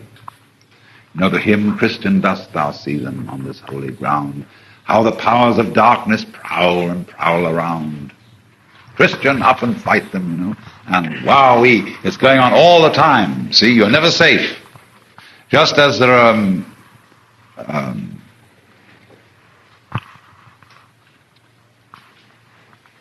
termites in the basement, gnawing away. Parasites in your blood. Probably few little cancer cells kicking up somewhere. Go to the doctor, inspect, check up. Once every 2 months, watch, it's coming. See? It's coming. And you've got to correct it here, correct it there, keep everything going. Otherwise the weeds keep coming in. If you don't watch out, the birds are all over the roof. Birds, you know, keep watching human beings. And the minute the birds got any idea that a house is really vacant, they're going to move in. Squirrels, rats, everybody is waiting. And so on the spiritual level, there are the demons. They're just waiting, watching for you. So stay awake. Don't dare go to sleep. Don't ever relax. Because if you do, in it will come. Watch therefore and pray. You never know when it's going to happen. So this is the complete identification of man with his troubleshooter, which has got to be on the watch. Now, the only difficulty about this is that when you manage to protect yourself so successfully against all the powers of darkness, you reach the point of where you become the kind of creature that's no longer worth protecting. It's the same sort of thing that happens, that if to defeat the Nazis you have to become Nazis, what was the point of the fight? If to defeat the Gestapo, and the Secret Service of the Red Chinese and all that plot, we have to have a secret police ourselves, who are going to be just as bad as theirs, what is gained? What are you protecting? See? The biggest farce of all is this, that if you want to know the real lowdown on the next war, join the Air Force and be safe. Because the only people who are really going to be protected are the guards. You know, you'll be able to have either be way up there, or else you'll be in great, vast basements in Nevada, where they've built under-mountain airports with all sorts of oxygen tanks and supplies and things that last forever, because what a farce the whole thing has become. The original idea of guards and soldiers was to protect the women and the children. Now what we do is we have the women and children bombed out of existence in the cities, whereas the guards are guarded. So all guarding eventually becomes guarding of guards. It's circles of defense protecting circles of defense. And in this way, mammals turn into mollusks. A mammal is so constructed, you see, that the hard stuff is on the inside and the soft stuff on the outside. A mollusk is the other way around, with the hard stuff on the outside and the soft stuff on the inside.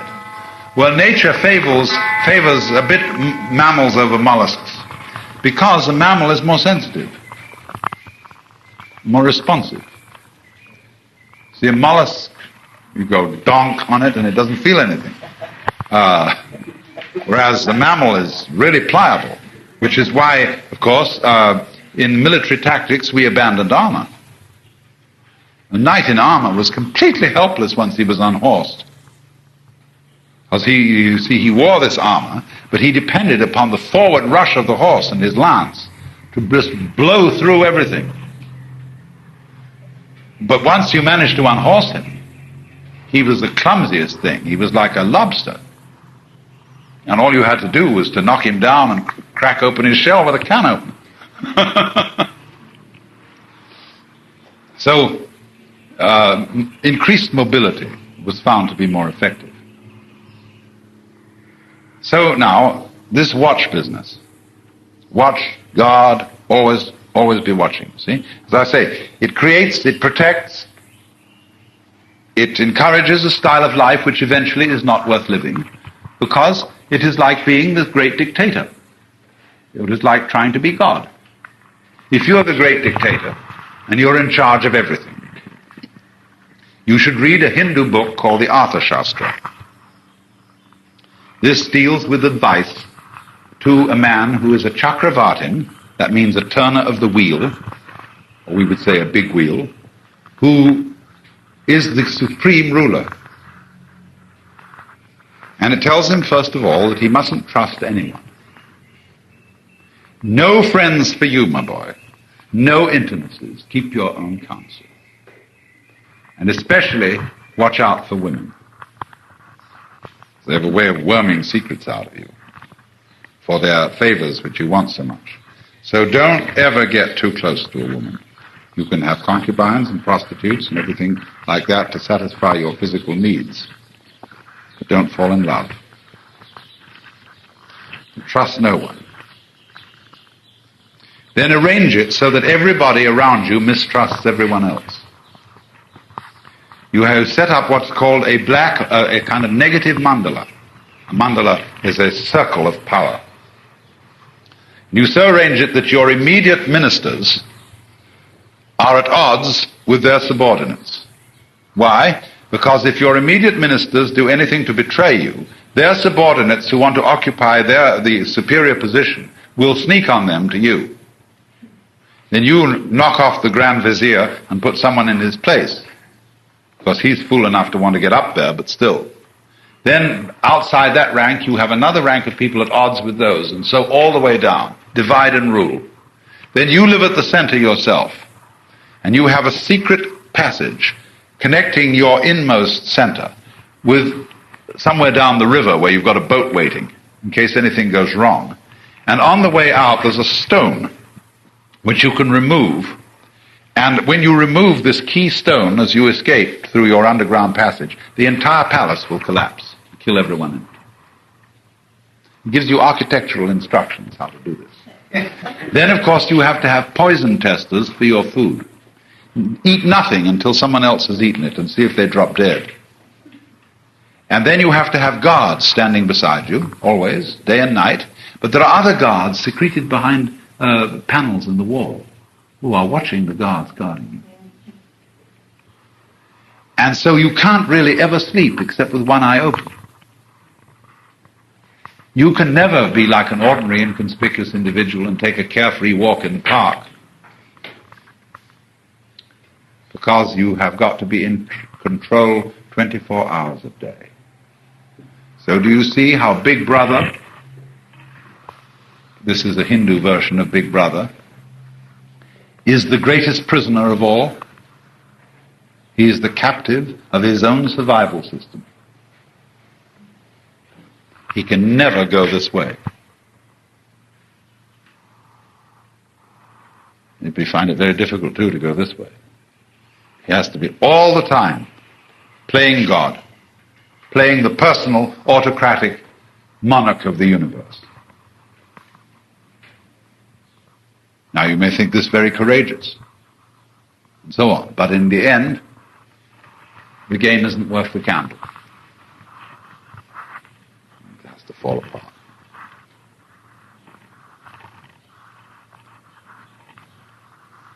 So always watch it, that what you fight for is worth fighting for, and that it's something other than fighting for fighting for. Because otherwise you start fighting for fighting for fighting for, fighting for fighting for fighting for.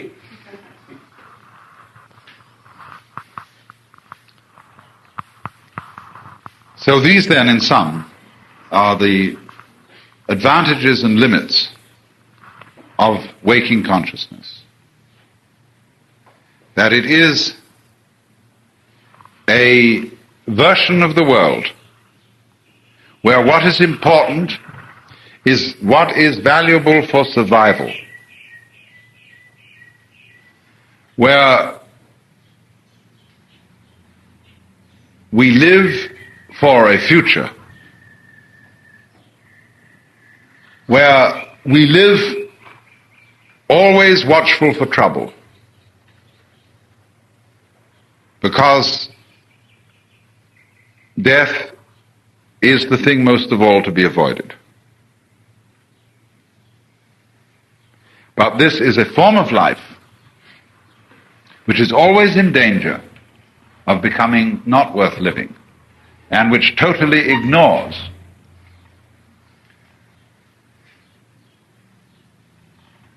a whole world of experience going on all the time around us, which is magical, gorgeous, and far surpassing in depth and wonder most of the things which ordinary waking consciousness people call pleasures. Yesterday afternoon I was working mainly on the contrast between the normal state of waking conscious attention, which was this one, number 3, and what you might call the generalized awareness of the human organism. And I was using the metaphor of conscious attention as a spotlight and the generalized awareness of the organism as a floodlight, and showing how, by identifying ourselves with the spotlight operation of consciousness and with the voluntary neuromuscular system, we attain to a very partial conception of ourselves and a very partial and symbolic view of the world. That is to say, we see what we learn to notice, and we screen out everything else. We really don't notice anything that we don't also have a name for. And children are constantly asking when they're learning to talk, what is this and what is that? And you'll notice that children very often point to things for which we don't have any names, and they want to know what it is. For example, we don't, like some of the American Indians, have a name for dry space. Nor do we have a name for the inside surface of a cylinder. There may be a mathematical term for it, but in ordinary speech, the inside surface of a cylinder doesn't have a name for it. except a long phrase, the inside surface of a cylinder. Nor, for example, do we see any connection between having 6 toes and pushing aside the branches of a bush to get through.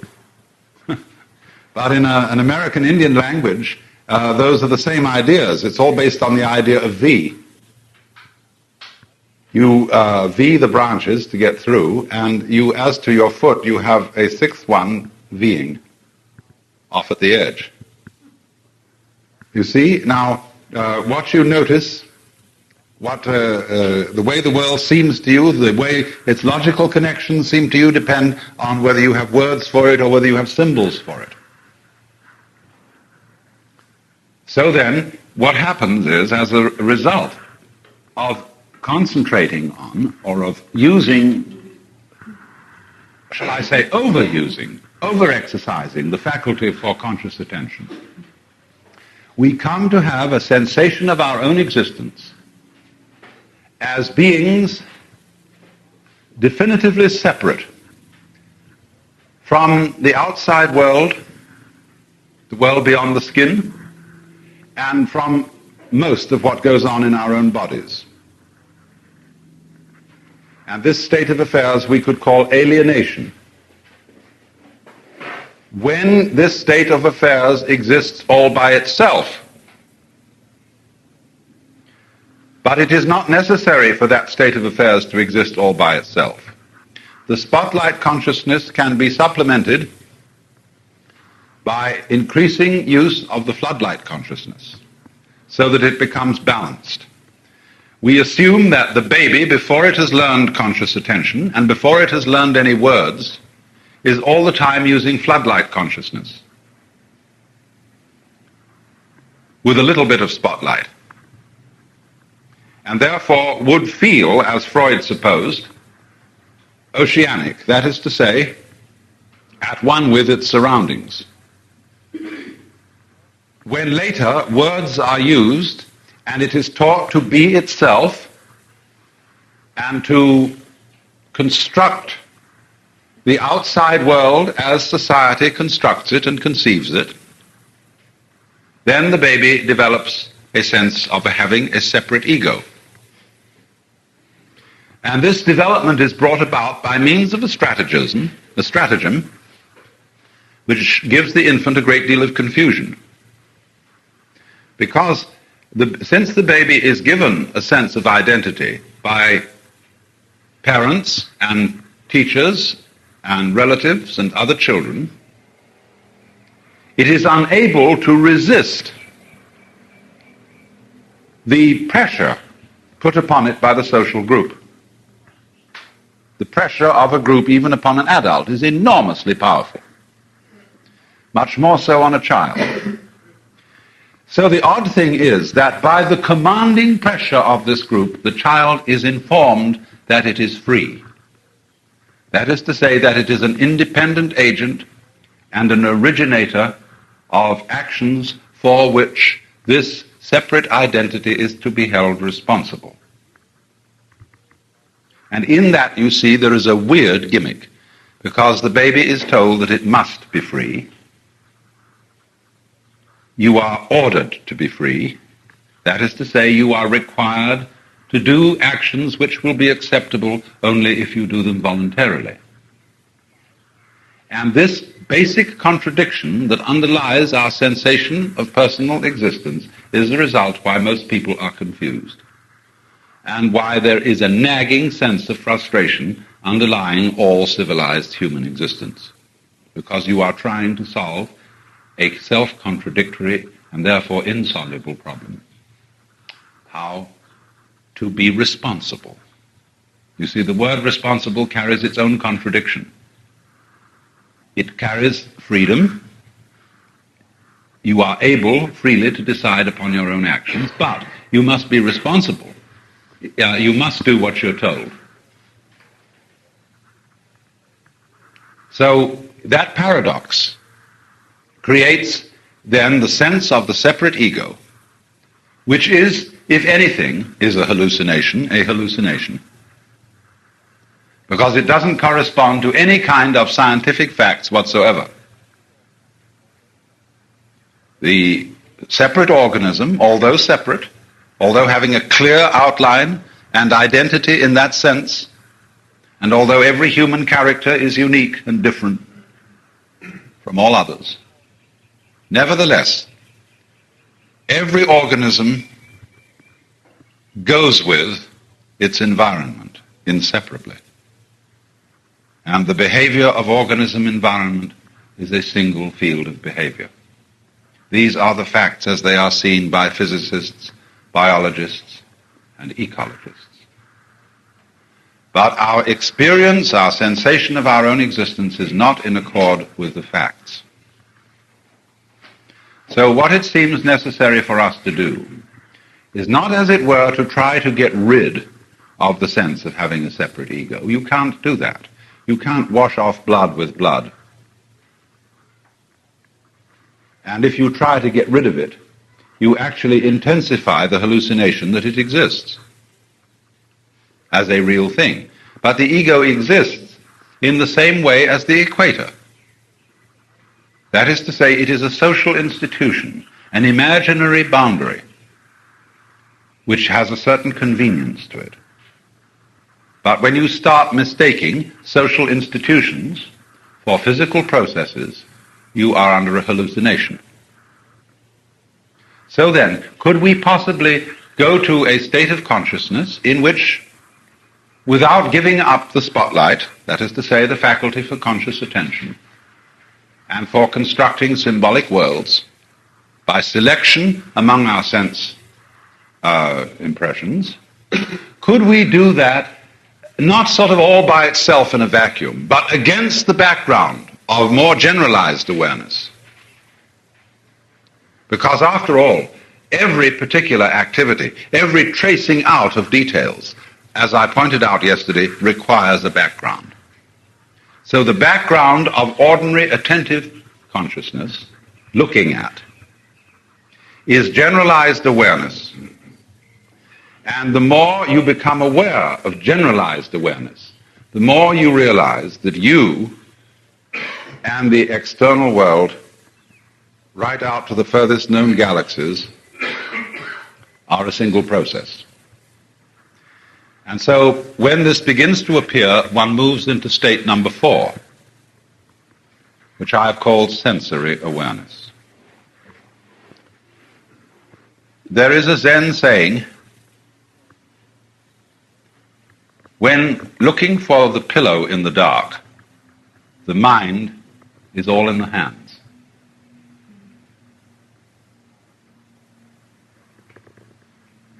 Now, it's very interesting how you can, as it were, shift your mind all over yourself. Normally one thinks of it as in the head, although for Chinese and Japanese, the center of the mind is always in the center of the chest, which they call shin in Chinese or kokoro in Japanese, and that means the heart mind. And they feel that they think from here. We feel, of course, that we think from here, and that we have a little man inside our head who is the ego and directs it all. But you can, as in the saying, you are looking for the pillow in the dark, or you're looking for the soap in the bathtub when all the water's cloudy, the mind is all in the hands. Now, beyond that, you can very simply get into a state of consciousness where your mind seems to be all over you, where instead of feeling that you are looking at things, you feel rather that you are becoming them. And the whole external world comes on, one could only say, in a very different way from the usual. The reason why this can happen is, of course, that all that we feel about the external world is in fact a state of our own bodies. What you are seeing now in front of you is how it feels inside your head, in the optical nervous centers.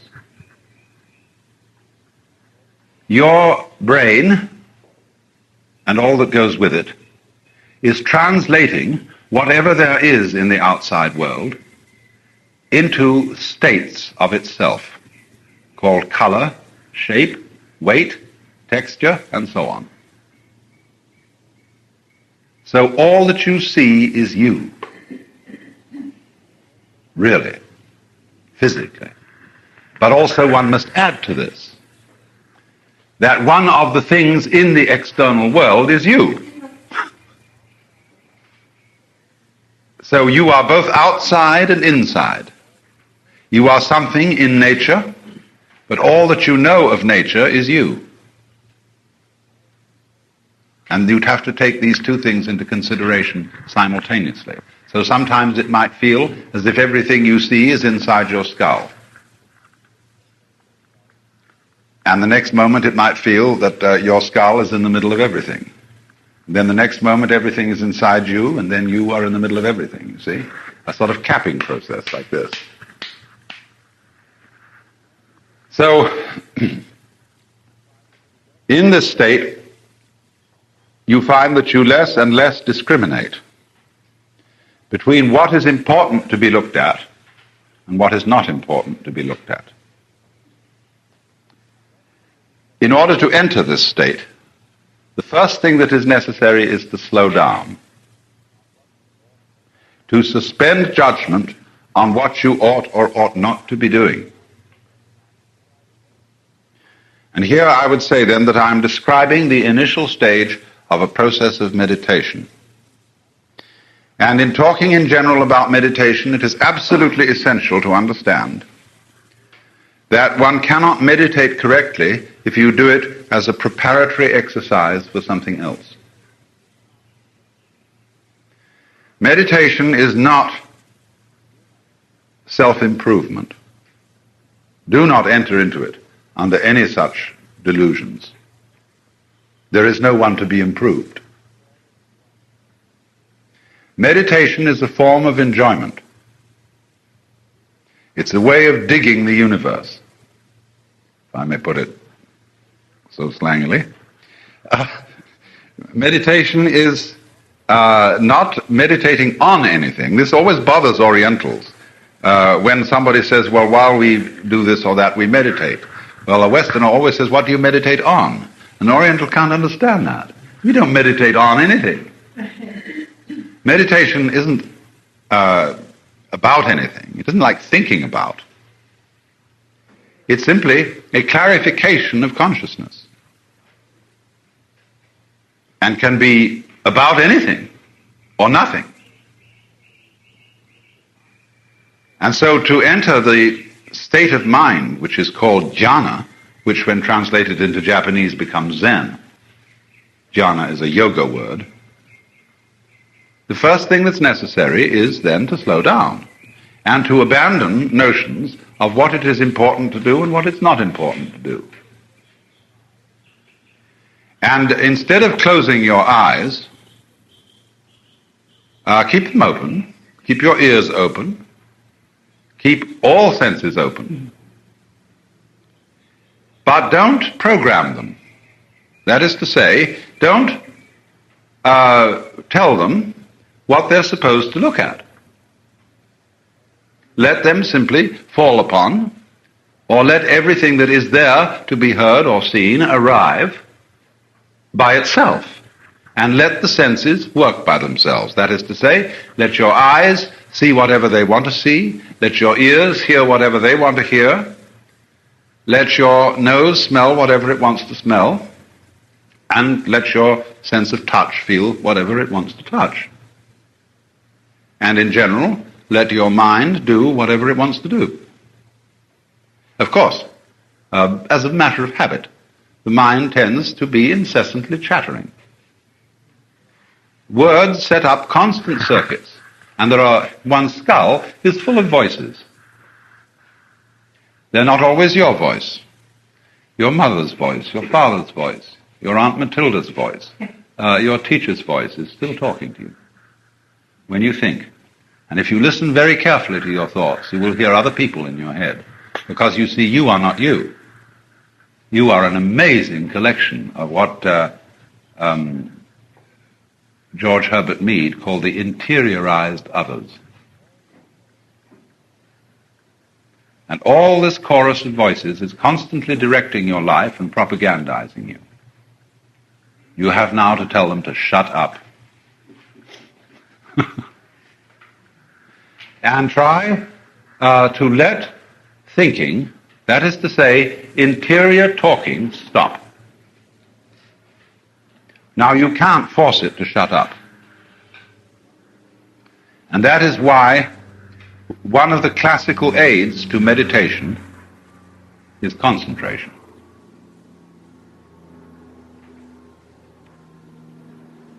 To find something to focus the attention on so that the chattering will cease. And it should be something interesting. Something that is not interesting in the sense that you can think a lot of ideas about it, but something which is enormously fascinating for its purely sensuous aspects.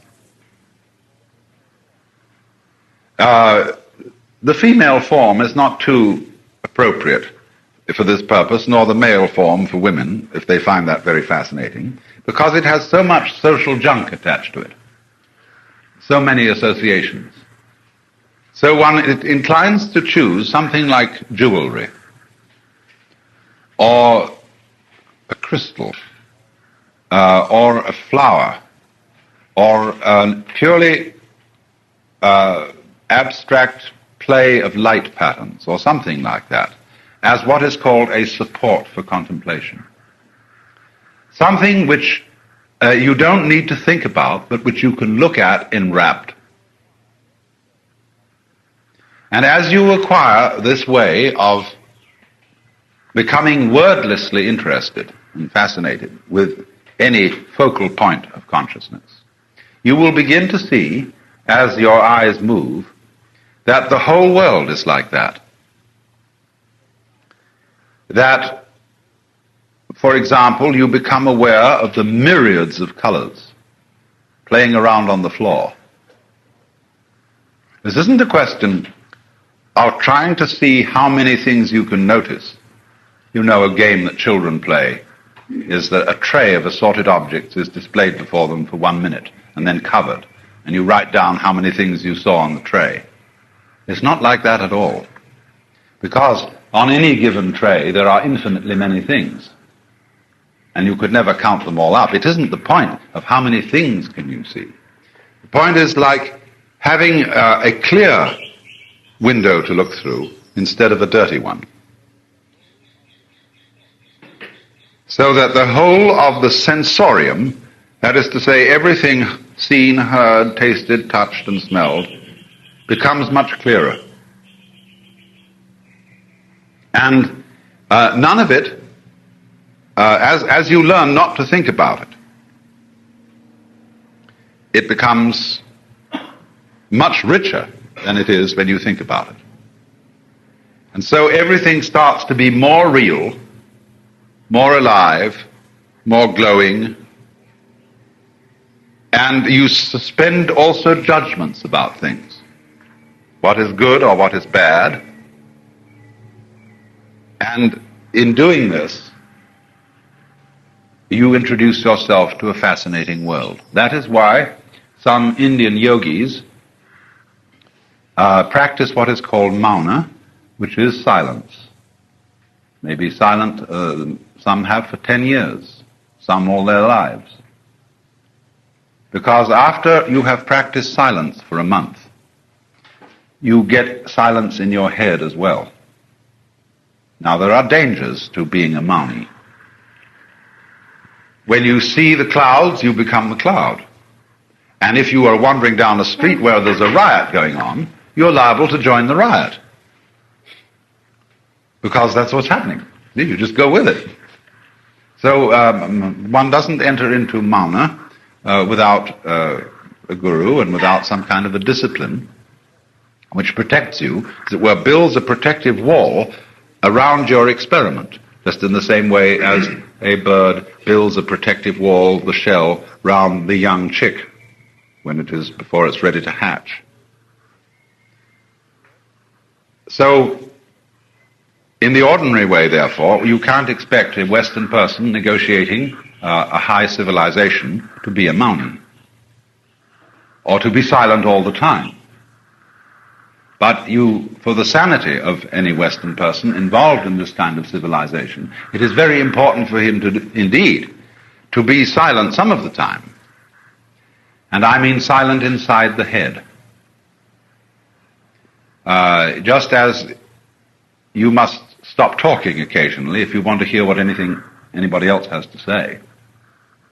So you must stop thinking in order to find out what there is to think about. If you talk all the time, you will have nothing to talk about except talking. If you think all the time, you will have nothing to think about except thinking. And so you will exhaust yourself and come to a dead end, which is called psychosis. So for health, it is very important to stop thinking. Not always. So that you will find that you get a non-thinking state as background to the thinking state. And this corresponds to floodlight awareness as background for spotlight awareness. In Zen Buddhism, the word, the non-thinking state is called munen. This is Japanese. Munen. Mu. No.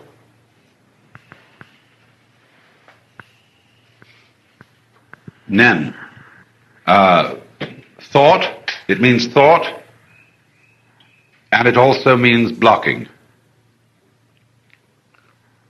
Having a jerky mind. Let's call it that. So this state I'm describing is the state of munen, of no thought. But it doesn't mean a kind of anti-intellectual attitude. Hakuin, the 17th century master, writes in one of his poems, he uses the phrase, taking hold of the no-thought in the midst of thoughts. So that means having a mind that is in a way like a mirror. Zhuangzi, the Chinese Taoist, said, the perfect man employs his mind as a mirror. It grasps nothing, it refuses nothing, it receives but does not keep. And so the poem says, the wild geese do not intend to cast their reflection. The water has no mind to retain their image. So it is a mind that has no attachments. Now, attachment is a word that has associations in English which doesn't quite give the Buddhist feeling for the meaning of the word. But the slang term that we now use, a hang-up, is the right translation for attachment. When you say a person's all hung up, or he has a particular hang-up, that is the Buddhist meaning of attachment. It means a mental fixation,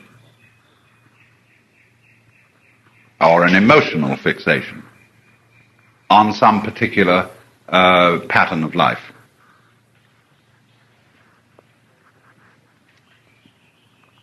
So to get rid of hang-ups, one must first get rid of thinking. After you've got rid of it completely and have thereby revived the background, the mirror, as it were, the mirror mind, then you can go back to thinking, and you can think against the background perfectly comfortably and not get hung up on thinking. And so in this way, you get an extraordinary feeling of life going on as a single process all the time, which doesn't stick. You and it are all one, and it's got all kinds of differentiations within it, so that it doesn't become some sort of a formless blur, but it is sort of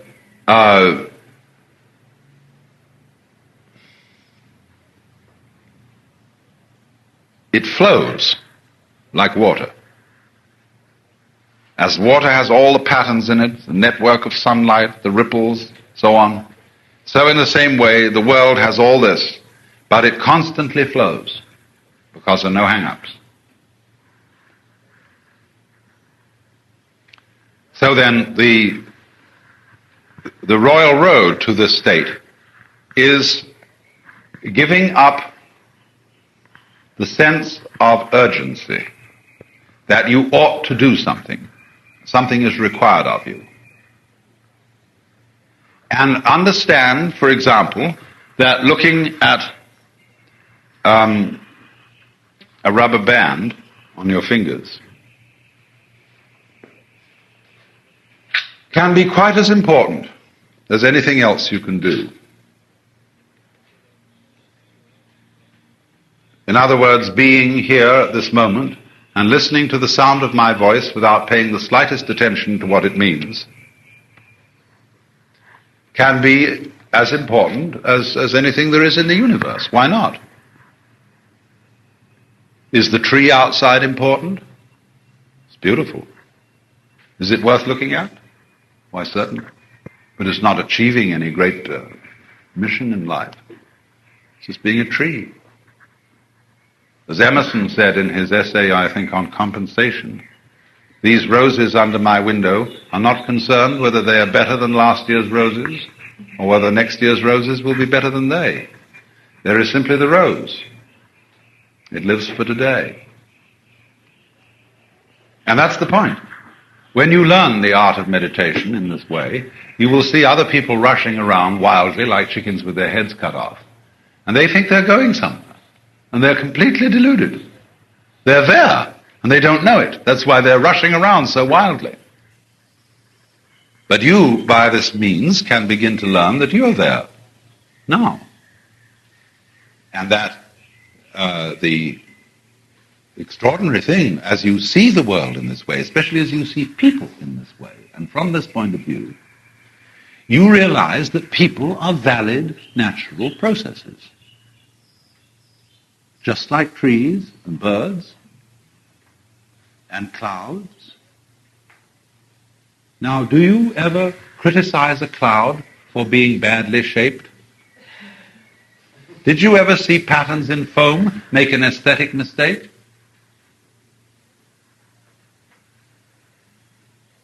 Well, no, one just doesn't. There was once an 18th century classicist, one of those people who enjoyed formal gardens and kind of Greek palaces, who criticized the stars for not being symmetrically arranged. But that would never occur to us today. We don't want to see our stars in wretched geometrical patterns. We love to see the scatter of them and the curious groupings through the sky in a marvelous, irregular order, a marvelous, orderless order, you might call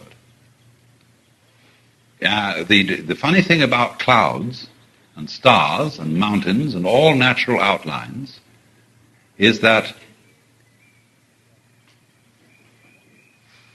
they're beautiful, and we know that they have a quality which distinguishes them from being messes. When you know a mess when you see it. But these things don't apparently make messes.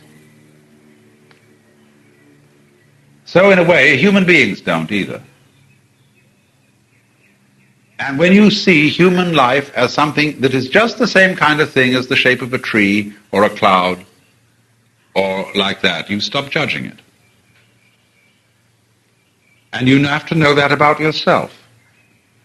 And this is the beginning of everything. This is the beginning of every kind of wisdom. To see that you really don't have to go anywhere. You don't have to get any better than you are, because with all your defects, your selfishness, your neuroses, your sicknesses and everything, well, fish have neuroses and sicknesses and so on, and so do plants. You've often seen plants that have got bumps on them or some queer little diseases and so on. And they all have those sort of troubles. That's life. But when you realize that you are an authentic projection of the universe, just as you are at this moment, then there's nowhere to go, there's no need to do anything. And out of that peace comes energy. Real energy, instead of phony energy, which is trying to lift yourself up by your own bootstraps. The usual kind of human energy, which gets progressively nowhere with more and more busyness.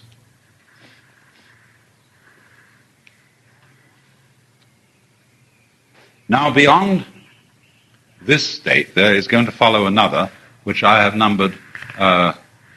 I called it cellular awareness. And I must repeat the fact that I use this word cellular not in a strictly scientific way, but as a good way of describing the kind of awareness that it is, how it feels from the inside. Because it is as if every cell in your body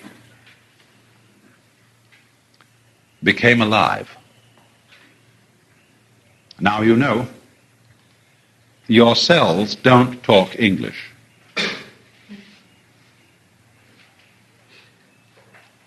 But they are a very, very subtly and highly organized things.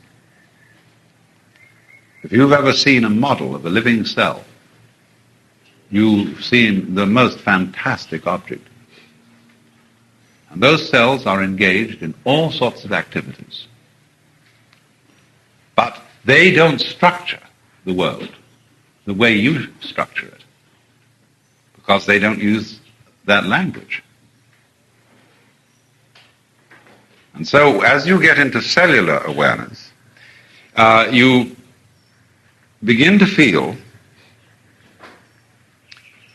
rather like the artist who paints in a pointillist fashion, that everything is dots, little tiny vortices. You become aware of the texture of things to an extraordinary degree.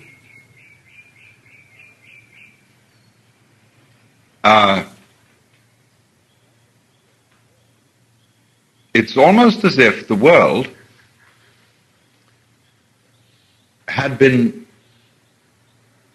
photographed through a screen which put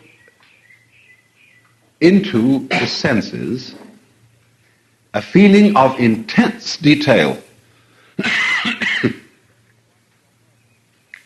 as if every one of your nerve ends was now detected in sending its separate message to the brain. And so this makes the world look highly textured. There are no more such things as blank green or blank white or spaces. All space is rich. And that is what those painters are representing in doing spaces with dit of the brush like this.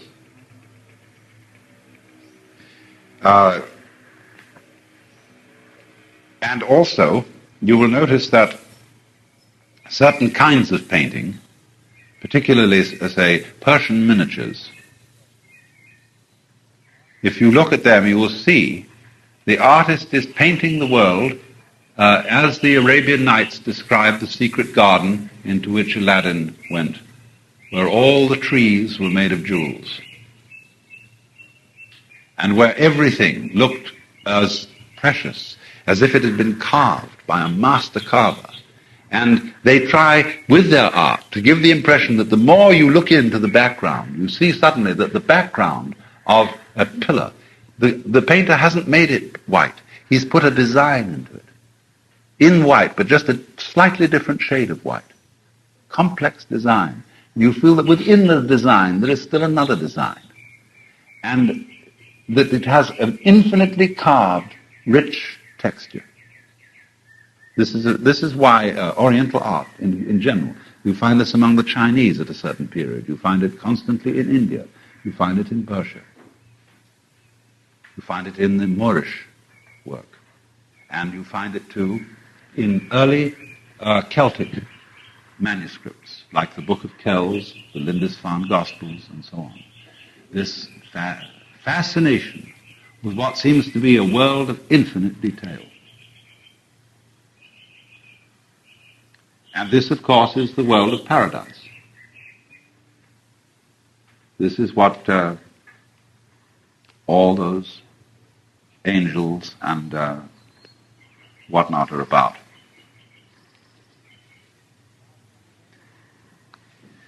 Now, from cellular consciousness, you can pass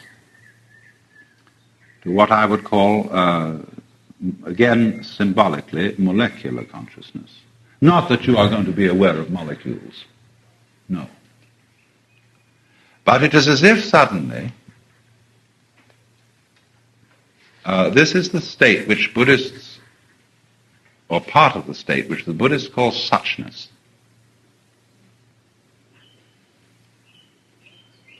It's as if it can be rather frightening, because everything becomes perfectly meaningless. People, everything that's going on is just jazz. Almost electronic jazz.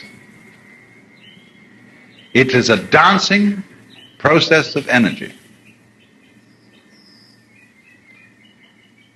And you feel sort of lost in it. What's supposed to happen? I mean, what's it all about? It's this dancing energy. And you have to be careful here, because this is the danger point in the meditative process. Because here you can suddenly get the vision of hell. And the vision of hell is that this world is a monstrous mockery. That it is meaningless in the worst sense of that word.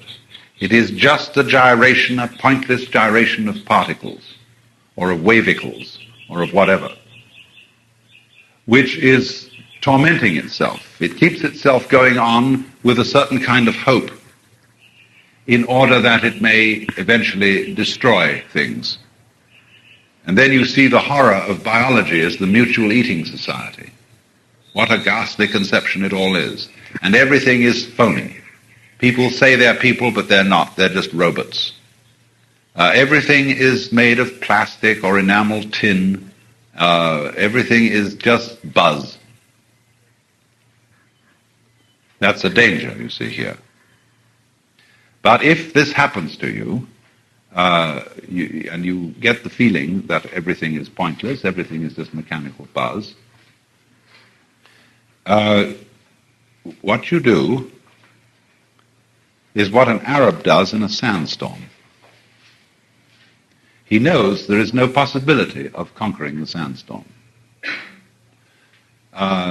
So he kneels down, sort of in a fetal position, and takes his wool burnous and covers himself completely and waits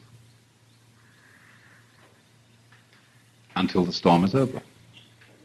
If he gets covered by sand, it is usually porous enough to admit some air for breathing. Or in the same way as an ocean liner in a typhoon, they just turn off the engines and drift. It's the only thing to do. So in the same way, if you ever get into this particular kind of psychic horrors, drift. Just let it be, and it will resolve itself.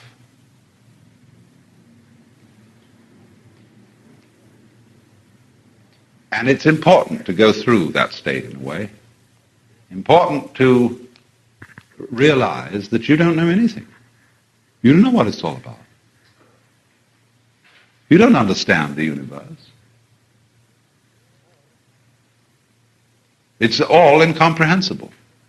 Words and systems were just a way of whistling in the dark. We all whistled in the dark together and agreed that we had the same whistle, and that was great, but we really don't know anything. Anybody who poses as an authority about anything at all is just making an authoritative noise. And he may be able to make some remarkable demonstrations. For example, by interfering with diseases in various ways, we can make people healthy for a time, until we can't make them healthy anymore. This may be a good thing. It may not be a good thing.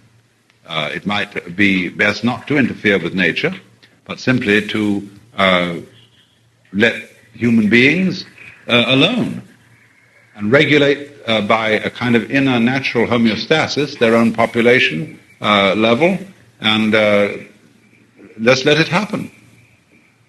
There's no way of proving conclusively that our way of dealing with these things is better than doing nothing. But life is, in a way, an experiment all the time. One's whole existence, the very shape of one's body, is just coming on. You see? You've got to come on somehow. And so one way is this. We all come on together looking like each other and having certain common characteristics. Well, look at a snake's skin. Every scale is rather like the other, and it's all coming on together. So you suddenly see that there is no particular reason why you should be this way rather than that everybody is putting on a good show, a big act. And if you're not ready for that, if you're not educated to the point where you can understand that situation, you may get very nervous. You say, well, everybody always wants to know, what am I supposed to do? See, this is a common question. What am I supposed to do? How am I supposed to feel? I want an authority. I want someone to convince me that the way I'm doing it's the right way. But don't you realize, whenever you accept authority, you accept it on your authority.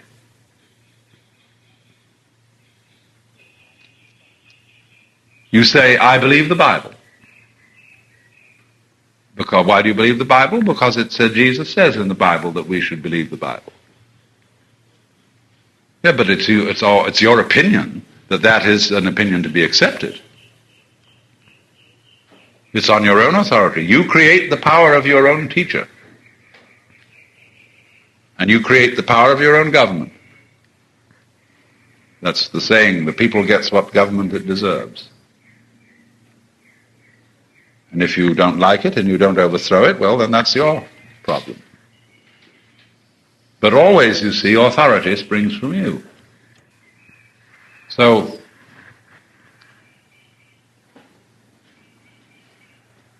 also does the way you define yourself. You accepted society and its suggestions, always rather tacitly, but you did.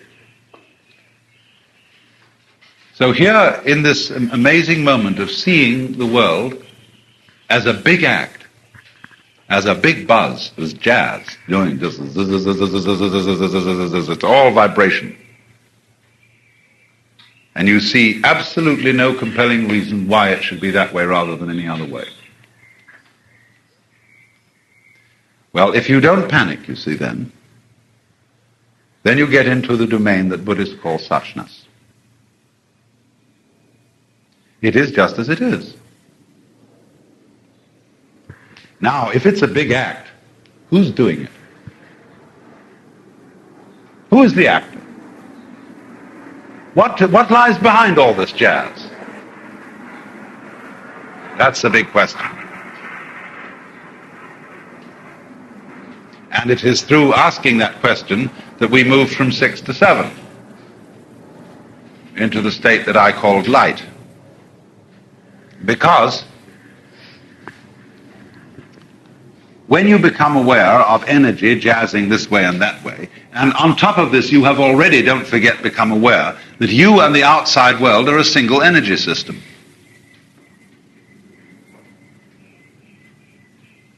Then what is it?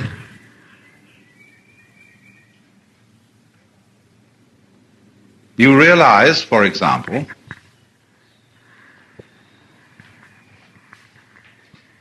I do not exist as I at all, unless there's something else that's other.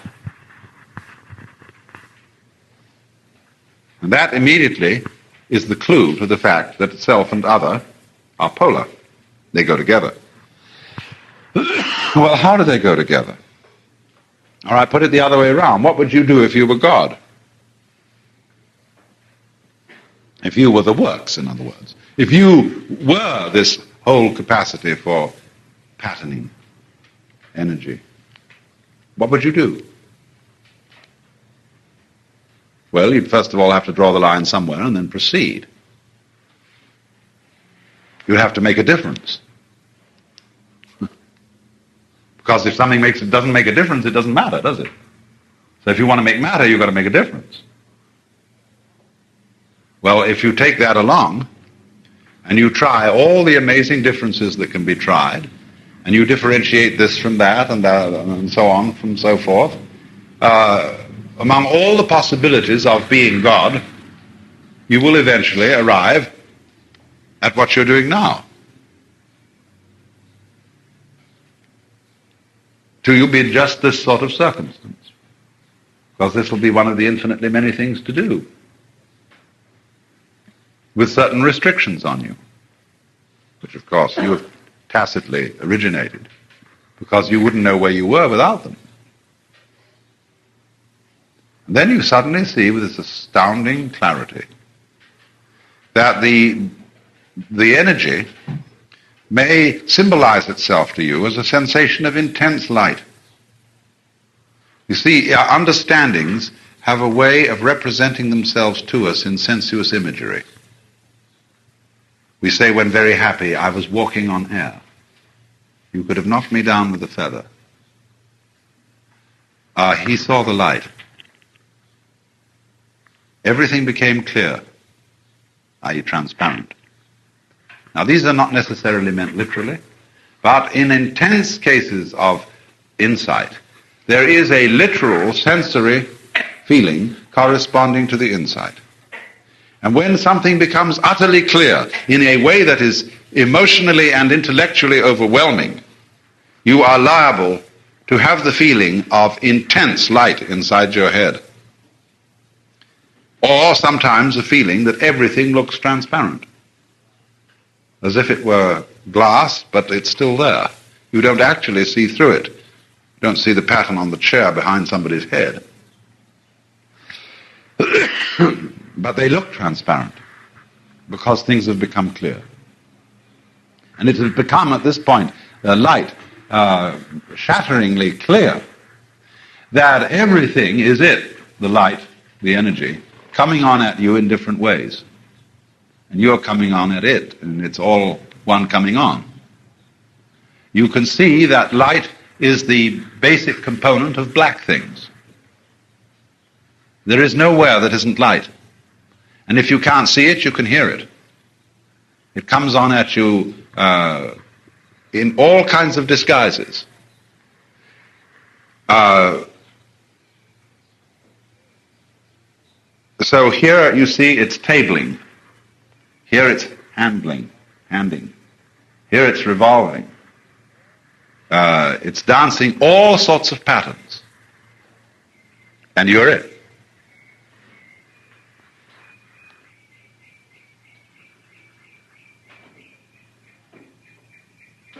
Now, as I said, this may clothe itself, this comprehension, in the sensation of vivid light, as being the ultimate component of the, you might say, the very inside stream of the nerve. reduce it all down to what it is fundamentally. That's why when you blow up the atom, you get this light, because it's all locked in it. But then, simultaneously, you remember how I described yesterday the fellow who gets to the hub of the wheel and gets his piece there, then he gets energy, and then he goes out to the circumference again. Well, then you see that there really is no difference, not fundamentally, between this state of illumination and what we call number 3, or ordinary everyday consciousness. You suddenly realize that the way things are now in the perfectly ordinary life are the same thing as the light, which is sort of undifferentiated and overwhelmingly brilliant. The same energy that seems to you light in that state, pure light, then you understand is just what you're looking at. That sitting in this room, you're sitting bang in the middle of the beatific vision. Only we were taught before then to sort of put down the world by saying, well, this is prosaic, ordinary, everyday life, and we're just sitting in a lecture room and on these sort of funny chairs which act as perches for the human body, and, having a lecture, so on. Very ordinary, matter of fact. And you see, from this point of view, there's nothing ordinary about it at all. Wowee. So the Zen poem, supernatural power and marvelous activity, drawing water, carrying wood. Well, now, I want to deal this afternoon with a troublesome aspect of the whole problem of the transformation of consciousness, which has received during the past few years, and even more during the past few months, an enormous amount of publicity. And that is, of course, the connection between alterations of consciousness and development of mystical states of awareness with drugs.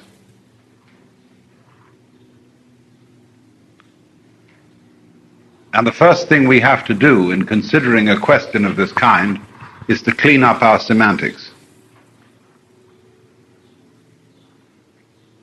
First of all, I want to say a little bit about artificial and natural.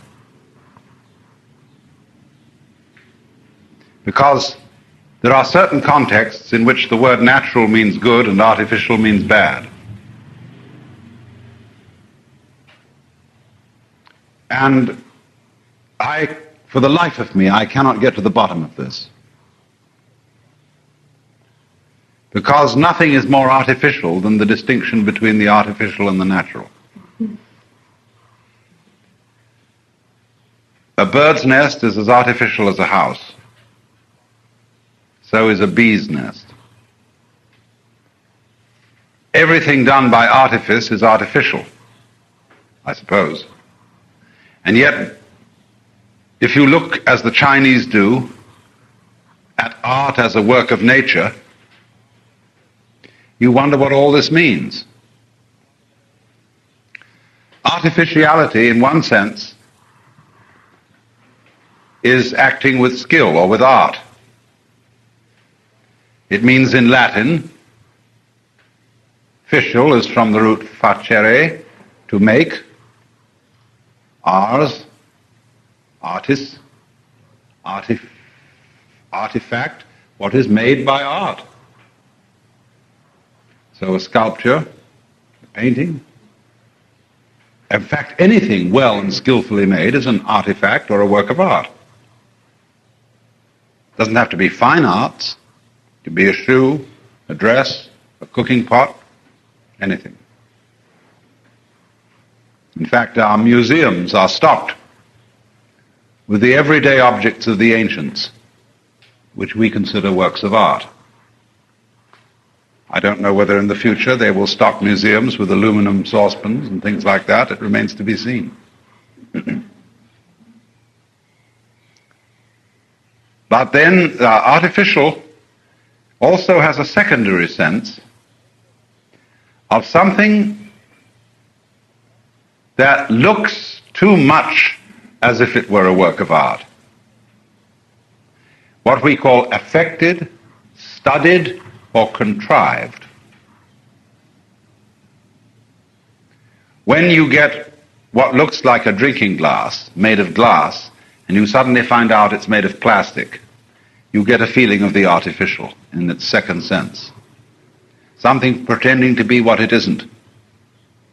Something that lacks what you expected, the cool, heavy quality of a glass, and suddenly it's featherweight and has no substance to it.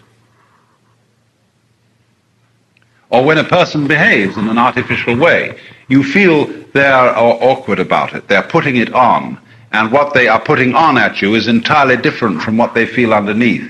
Then you say their behavior is contrived or artificial. And I suppose we can use the word artificial this way to mean to have a kind of a bad sense. So then there arises the troublesome question, is there any difference between natural and artificial ways of attaining transformations of consciousness which lead you to great insights and understandings? And this is, of course, comparable to the problem of travel. It's natural to walk, you're endowed with legs. Is it unnatural to ride a horse, to take a carriage, to drive an automobile, to take a jet plane? Is that artificial? Or is it an extension of human capacity in the same way as a bird's nest? That's a very difficult question to decide. If you've time, of course, it's fun to drive to the East Coast. Practically no one bothers to walk. Nowadays, that would be very abnormal. But of course, if you drive, or even take a bicycle, you do see the country. And you're aware of the great transition that you're making from one coast to another. But you sure can't swim to Tokyo. If you're going to go there at all, you require at least the artificiality of a boat. And the Pacific is a big, big, empty bunch of water. And one bit's as much like another unless you land at an island. So you may as well take the plane. There you are in 13 hours. What a difference from the day when they drifted across by the currents, took sailing boats. Well, you could say when they got there, they really knew they were there. Nowadays, traveling by jet is simply like going inside an elevator. You get the same, whereas the elevator, if it goes too fast, goes down from the 10th floor to the first, and you feel your stomach has been left on the 10th. Traveling by jet, you're apt to feel that your psyche hasn't caught up with you. It left it back in New York, and here you are out in La Jolla, and the time's all different, and it's earlier in the day than practically when you started. And you feel sort of disarranged. But all the same, would it be reasonable to argue that you ought not to travel by jet planes? That you should leave and proceed in a proper, slow manner? Of course, the people who can't afford to travel by jet will tell you so. That their way is obviously more natural than yours, and that you're cheating when you take the jet. You're a wretched capitalist or something. But you see, this is an eternal debate. It goes on and on and on, and it's a kind of one-upmanship. The real question is, of course, if you take a jet plane to the Orient, what are you going to do when you get there? That's the real question. Are you going to go to all the best European style or American style hotels and visit Japan as if you were inside a glass case? That would be pretty artificial, because after all you could just sit home and see color movies, for all that goes. And I do take people to Japan on and off, and some of them like to get mixed up in the life of the country, but some of them absolutely want to be wrapped in cellophane and hygienized. They can't stand the idea of eating Japanese food. A Japanese bathtub is deplorable. As for a Japanese toilet, it is unspeakable, because they're so rigid and unadaptable that they won't learn new ways of doing things. So it does make a difference whether, even if everybody goes by jet, how they relate themselves to the new environment when they get there. That's the important question. And that depends on whether they're adaptable personalities or rigid personalities. How stuck they are, how their identity is glued to certain ways of behaving. There are some people who, unless they have a certain same kind of breakfast every day, are just not themselves. I remember I used to eat at a lunch counter in England, where an extremely square young man was often there at the same time I was. And he would invariably order 3 small beef sandwiches. This place specialized in rather small sandwiches. And he ordered every day 3 beef and a glass of beer. And if it had ever changed, he would have had a complete psychic upheaval.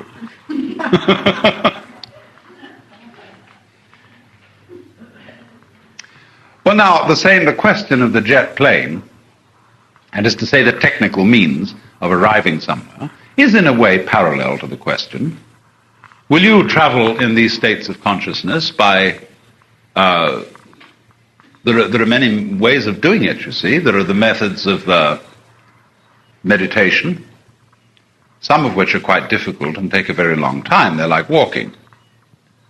Or do you want to have technical help? That is to say, what about the chemistry of the matter? Do these states of consciousness correspond to various states of chemistry?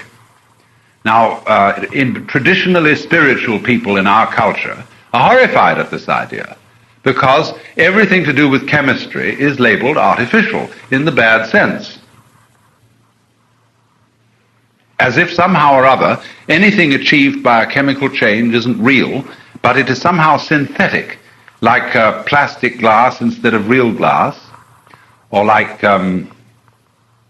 synthetic vitamin C instead of vitamin C derived from rose hips, or Wonder Bread instead of real bread. But this isn't so easily solved.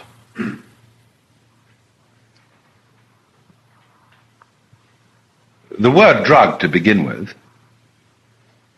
is an alarm word, except in certain contexts. Nobody's alarmed when they see the notice drugstore. That's folksy and natural and belongs as part of our life. Pharmacy is a little more threatening, actually. But drugstore, it's okay. But when you say about somebody, he takes drugs, ooh, wowee, that's pretty dreadful. That sounds, it's got the idea of drug equal dope. And as everybody knows, a dope fiend is a character with circles under his eyes who lies around all day in a kind of stupor, experiencing inner fantasies and bliss, probably sexual, and all sorts of weird things going on. And he is in a frightful state where he depends on taking more and more of the stuff, and he gets increasingly dependent on it. And, oh my, that's terrible. Of course, some of one's best friends are alcoholics. There's a little difference being in status from being a dope fiend. Although an alcoholic, of course, can lie around and do nothing for hours and hours and just drink and get more and more dependent on it and have to drink more and more in order to keep going. And when he gets to feel guilty about it, he has to drink more in order to stop his sense of guilt hurting. because he finds out he can't stop, so he has to go on. But there's some kind of a status symbol in being alcoholic. It goes with the culture, and it's a mildly approved sin. People can boast about alcohol, how much they can drink, what fun it was, the drunk we had the other night, and you can get away with it. The Chinese and the Japanese have absolutely no sense of guilt whatsoever in connection with imbibing alcohol. They are known among people who use other chemicals as juicers. And they are amazing. You will see a party of Japanese businessmen going down a street at night, all with their arms around each other's necks and swaying across the street and singing. And nobody bothers. They're quite harmless. They're not going to fight anybody. The police don't care. There they are. Everybody says, it's all right, they're happy. The great Chinese poets are full of references to the joys of getting gloriously drunk and then writing poetry. There was one famous Zen monk who used to get very drunk, and then he'd soak his hair in sumi ink and splosh it all over a piece of paper. And then he'd wash it out and look at this thing that he had done, and he would do a Rorschach blot on it until this thing became a landscape. Then all he'd have to do was to touch his brush to certain points, and whoops, this magnificent landscape would appear. But he had to get to just the right degree of drunkenness to let go and slosh this paper with his inky hair. I was one day talking with a Zen priest who's a student of mine several years ago, and he said, I had a letter from my teacher this morning. Oh, I said, that's interesting. How is he? Oh, he's fine, but he said, he very drunk, he drink too much. I said, this is your teacher, your Zen teacher? He said, yes, my Zen teacher. He said, he live in mountain, where very cold. Only way to keep warm, drink sake. And so nobody has any feeling about it, that it's bad. But it is a drug, and it is a narcotic, in the strict sense of the word, of one that in quantity will induce narcosis or torpor, even sleep. So you see, the word drug, though, isn't normally applied to alcohol. If somebody says, the doctor says to a patient, are you taking any drugs at this time? The patient thinks, let's see, penicillin, or whatever, sleeping pills, barbiturates, so on. And says, no, I'm not taking any drugs. Forgot to mention alcohol. Because that doesn't count. It's not recognized as a drug. So you see how loaded the word drug is? So if we want to keep our conversation clean, we don't use it. It has too many double takes and funny associations. We say instead chemical. Nice neutral word. So you see then, there are states of consciousness that correspond to chemistry.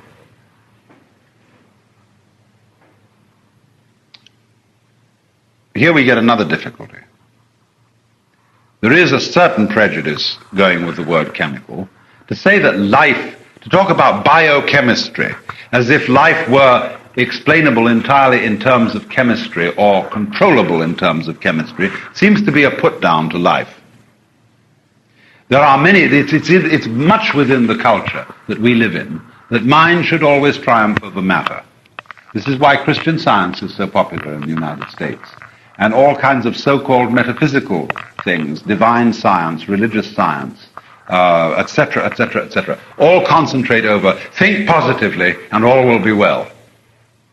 Keep your thoughts pure and clean and strong and always look on the better side of things, and then the physical world, money and all that sort of thing will take care of itself. And if it doesn't, well, be happy just the same. Mind over matter. This is a great thing in America. But It's impossible to practice because one is also material.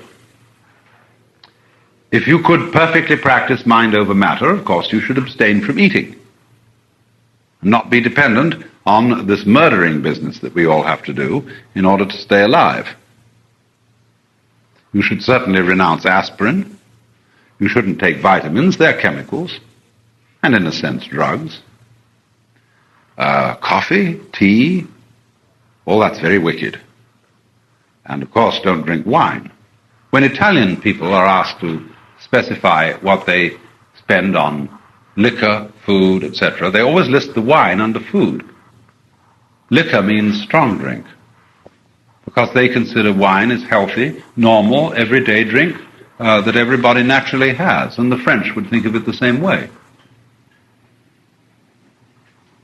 You see how culturally relative these ideas are, depending on what you're used to and how you're used to classifying things. But you see, chemistry, the chemistry of things, is simply a certain way of describing what happens. You can describe anything from a chemical point of view. In other words, you take an oil painting by a great master, and there is a chemical description of it possible. A musical composition can be described in terms of the physics of sound and accurately measured in those terms. But the only thing is that the language of chemistry is rather clumsy when you're trying to explain what the artist was attempting to convey through his painting. And the language of the physics of sound is rather clumsy when you're trying to explain the intentions of Mozart.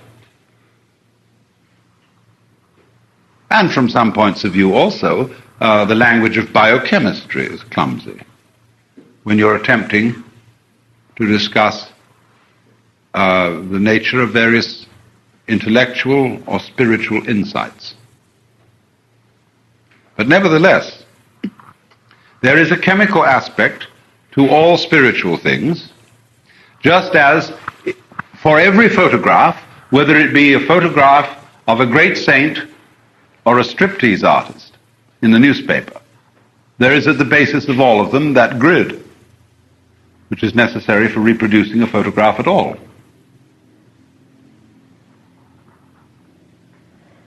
So let's not be too snobbish about our relationship to processes that have chemical and physical descriptions attachable to them.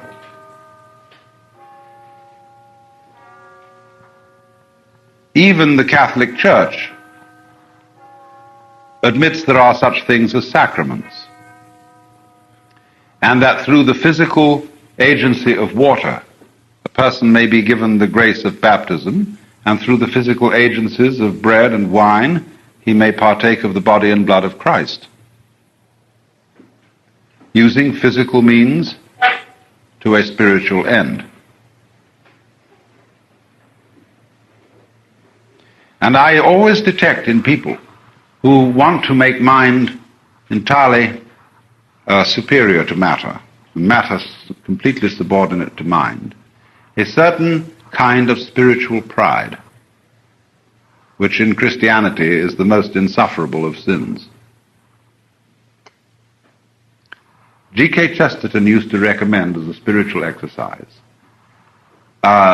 putting your head on the ground and looking between your legs so that you could see everything as if it were hanging from the earth, everything dependent on the earth. Dependent means in Latin hanging down, hanging from. And this is a good point of view. Because you see, as I may have indicated in this seminar, I think it is in this, people who are too spiritual are like wine or drink which is pure alcohol. It has no body. And people who are too material are like grenadine, a soft, sweet drink with no bite, no spirit in it.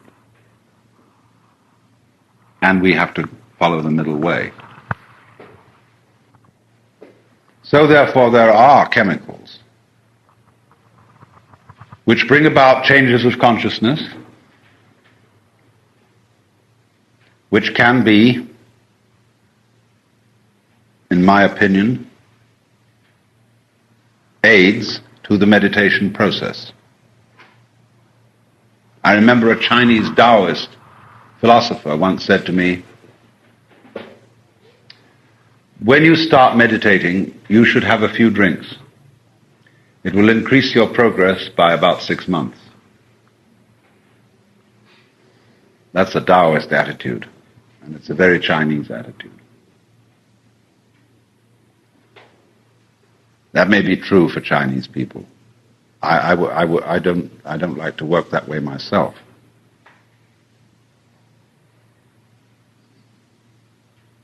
But when it comes to what can be done with the type of chemicals that have been called psychedelic, that is a very meaningless word. That means nothing at all in Greek, except perhaps soul-destroying. But it's meant to mean mind-manifesting. I call them psychotropic, which, although it is a very vague term, just means consciousness or mind changing. Of course, all the narcotics are psychotropic. They change the mind. It's very difficult to find a word for those chemicals that have to do with these states. But there are, in a way, these certain ones to be considered. And we can say they are roughly fall into 3 types. There's the cannabis, or Indian hemp. There is mescaline.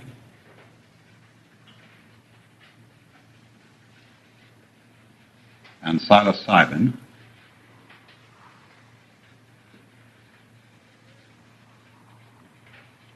And there is LSD.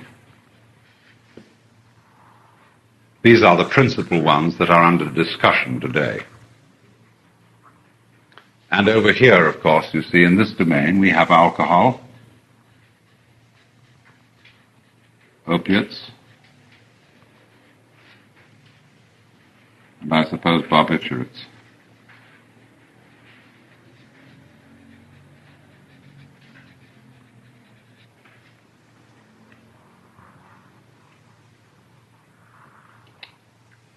In other words, the true narcotics.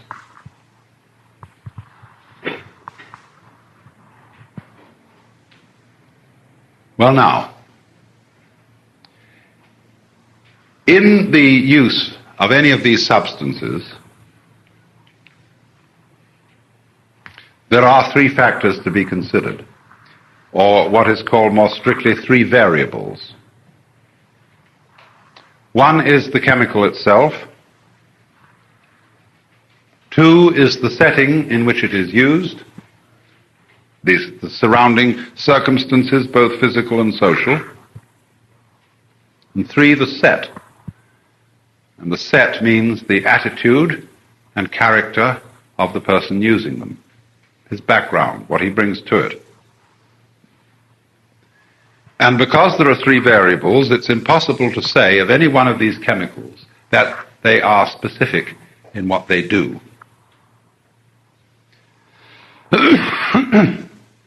And so, in a way, everybody has to speak for himself, because he speaks of what happens in the set and setting in which he used them. But some generalizations can be made, all things being more or less equal. But you always have to take it with a certain grain of salt and with certain reservations.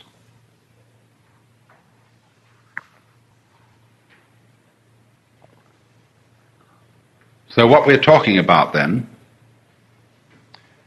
is the alteration of consciousness, which these things will do pretty much of themselves, and then over and above that, what they will do given the optimal set and setting. Now, from my point of view, I do not know, and nobody really knows, whether any of these chemicals are specifically therapeutic.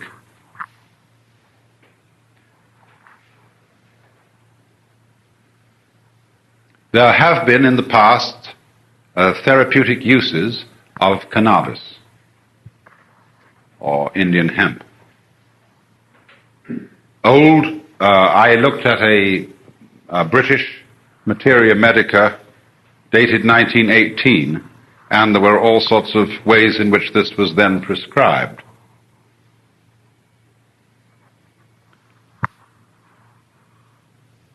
But there is no conclusive evidence that these are specific chemicals to be given for specific ailments. And normally you see when a physician prescribes a drug or a chemical of any kind, he feels that he is only justified in introducing the subject into the human system for purposes of healing a specific disease, with the exception perhaps of vitamins, which he feels are health builders and could as a matter of course be taken as dietary supplements. In that case, he is using these chemicals as diet rather than medicine. There is an important difference, you see, between medicine and diet. Medicine is for a specific occasion, diet for a regular occasion. And if it's medicine, it's important too that you don't become hooked on medicine. One of the most important differences between the practice of a physician and the practice of a clergyman is that a physician is trying to get rid of his patients as fast as possible. He wants to cure them and send them away so that the medicine can be stopped and they don't have to come to his office or hospital anymore. Whereas a clergyman is trying to get you hooked on the medicine. He wants you to continue to come to church, to pay your pledge, to be there every Sunday and become a regular member or disciple of the congregation. It's rather funny. So, many, many centuries ago, the physician and the priest were the same person. They had an argument at one point, and they split, because the physicians became more and more empirical in their approach, and the priests became more scholastic. The difference between a scholastic and an empiricist is that the scholastic knows everything that's written in the book, and he takes his idea of truth from the books. And so if there's a very ancient and venerable book, like the Bible, or the Vedas, or the Confucian classics, the scholastic looks for all truth in their pages.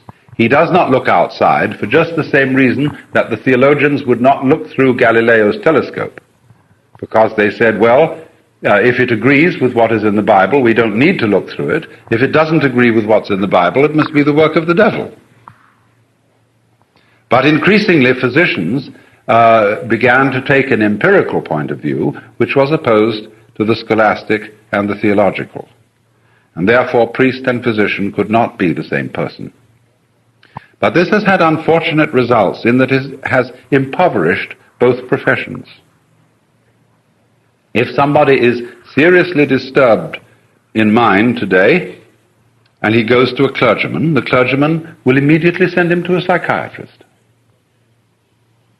Because no clergyman today feels, except perhaps a few Catholic priests, that he has the power to cast out demons. When did you last hear of somebody being exorcised? So, in other words, most clergy do not believe in their religion. They don't have any sense that they possess any true power anymore. And so instead they send you to some psychiatrist. Now, this is not true by any means of all psychiatrists, but as I find it is true of most psychiatrists, and especially those who are the residents and permanent staff of mental hospitals. The moment a patient there begins to talk about religion, they know he's crazy. Because religion, from the point of view of the philosophy of science at the end of the 19th century, which was the birth time of psychoanalysis and of a great deal of modern psychiatry, it was the fashion then to regard all religious beliefs as purely superstitious, and that philosophy has carried down to the present day. There are some awkward alliances between psychiatrists and clergymen, and there is a thing called pastoral psychology or pastoral psychotherapy. There are psychiatrists teaching in theological schools, but the arrangement between them is unhappy, or has been, because especially when you say, well, a lot of people's troubles are due to their sexual repressions, if you take a Freudian standpoint about that, well, the church can't agree with you, because the church is a sexual regulation society above all else. Whatever otherwise it pretends, sexual irregularity is about the only thing you can get kicked out of the church for.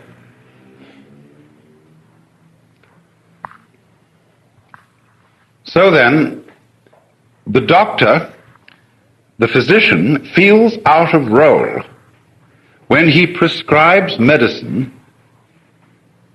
there being no disease. He doesn't like to do that. In the same way, the doctor is shoved out of role when a patient is certainly dying and nothing will help. He is not allowed by his ethic to administer some painless death pill to the patient. But instead, it's much worse than that. He often feels obliged to keep the patient alive as long as possible in a state of suspended animation on the ends of all sorts of tubes, feeling very uncomfortable and miserable, because however he may be doped up against actual physical pain, all the family savings are going away, and there's a great difficulty. It drags on and on and on. And furthermore, the general hospital attitude to a dying patient is one of absolute falsehood. They say, you're coming on, you'll be all right, maybe a couple of weeks from now, and all the friends come and say, cheer up, old boy, things are not so bad as they seem. They don't add, very probably they're much worse. But there's a complete failure to face death as an important event. And it isn't the physician's fault. It is a very complex thing. His role has been socially defined in such a way that he is out of role in these emergencies, as he is out of role when it comes to using chemicals for something other than the curing of disease. Now, in my own opinion, these particular chemicals look as if they are not going to be therapeutic agents, but research tools.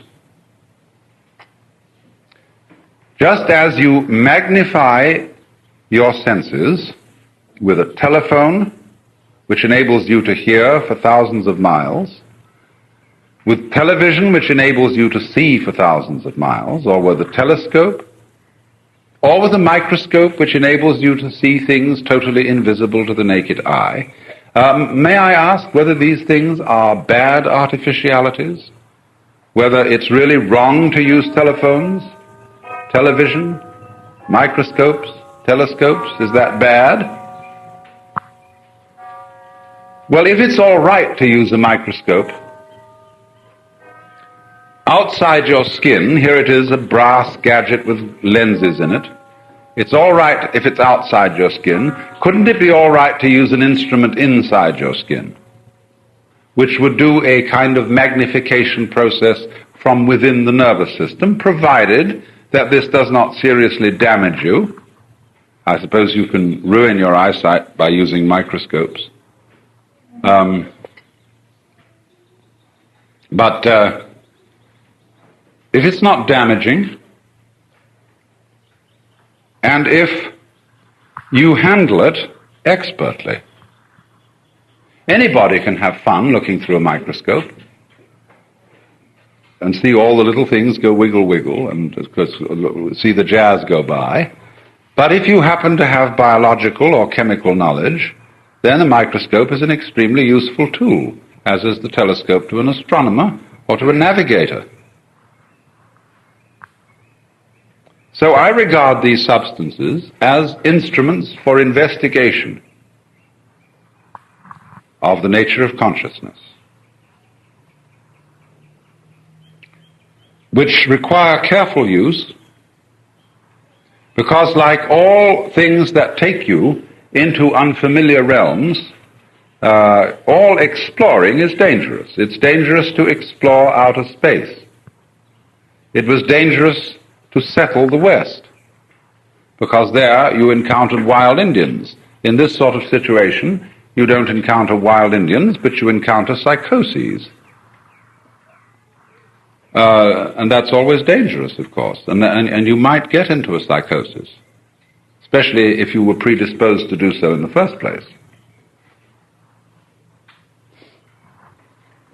But just because something is dangerous doesn't mean at all that we shouldn't do it. It's dangerous to practice yoga. You can go crazy with that. Lots of people have. It's probably less dangerous to practice yoga than to drive on the freeway. It's probably safer to take a ride by plane than to practice yoga or to take LSD. But certainly LSD is not so unsafe as to drive your car on the freeway or even around town.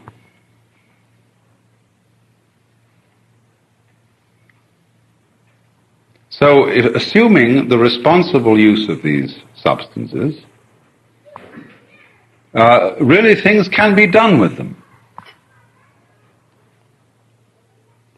So let's consider the possibilities of each of these three groups that I've put up here. I'm going to show that normally speaking, what they will do and how far they will go of themselves. This one, cannabis, will of itself go about this far. In other words, it will add the dimension of the sensory consciousness to the symbolic. Pretty much of itself. Cannabis, incidentally, is commonly known as marijuana. And it is a non-habit-forming chemical which has a usually calming but sensory alerting and intensifying effect, which is perfectly harmless if not used in very large quantities. And practically every medical authority who's ever published anything on it agrees with this position. It does not lead to anything except itself, unless it so happens that somebody is selling it to you who really wants to sell you heroin. Then he will try to tempt you and say, sissy, come on, try some real good stuff, you see? And dare a kid, say, to take heroin, but heroin belongs over here and moves in this direction. It's a narcotic. Cannabis belongs on this side of symbolic consciousness and moves in this direction. These two, mescaline and psilocybin, will of themselves take you about that far.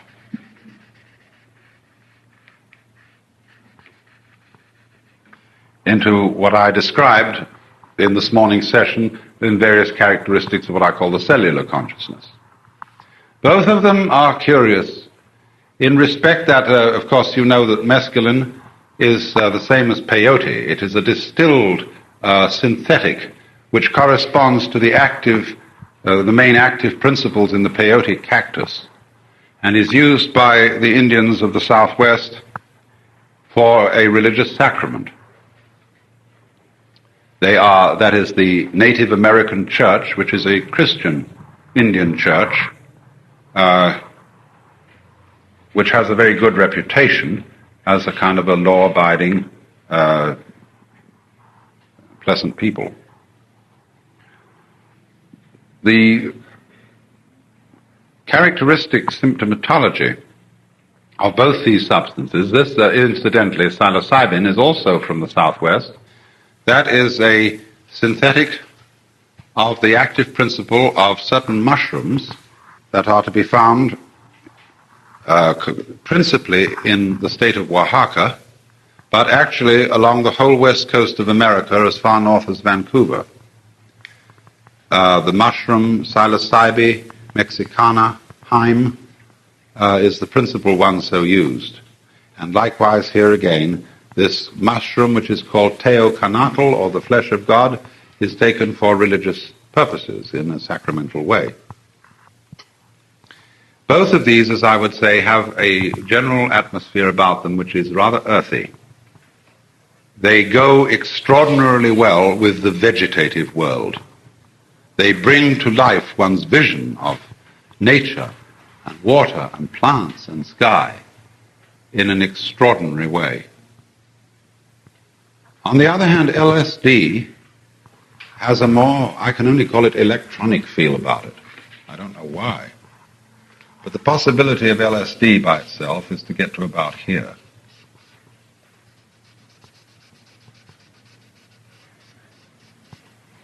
And all that I described as the molecular kind of consciousness.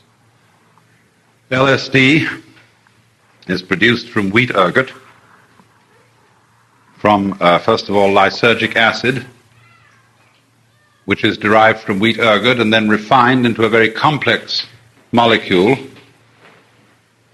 a diethylamide of lysergic acid, and the diethylamide in particular is number 25. So it's LSD 25 is the normal correct initials for it. The peculiarity of this substance is what a lot will be done by a little. It is given in microgram doses. Now, a microgram is a millionth, isn't it? A millionth of a gram? Thousandth. And a milligram is a thousandth of a gram. A millionth of a gram. And that you can't see. Vitamin B12 is also given in micrograms. And as little as 75 or even 50 micrograms will produce the characteristic effects of LSD in most human subjects. 100 will certainly do it. I would say any dosage over 200 involves risks. And so when irresponsible experimentation involves people vying with each other as to how much they've taken, and they start to go up towards 1,000, they're being just plain stupid. I mean, who knows, like sitting around on a great drunk and betting on whether you could demolish a whole quart of whiskey in an hour. Well, what a ridiculous thing to do. I mean, that's like trying to land a jet aircraft on the freeway. It's just stupid. And so one always feels that in the use of these things that they have the same sort of dangers that high-powered things of any kind have, rifles or automobiles or planes, and therefore that the use of them should be licensed. The question is, we don't know quite how to license them because we don't know who is really qualified to decide. This is one of the most problematic things of the whole of our technological advance. Who is to decide? Because you see, to be a qualified expert on any of these subjects, it isn't enough to be a psychiatrist alone.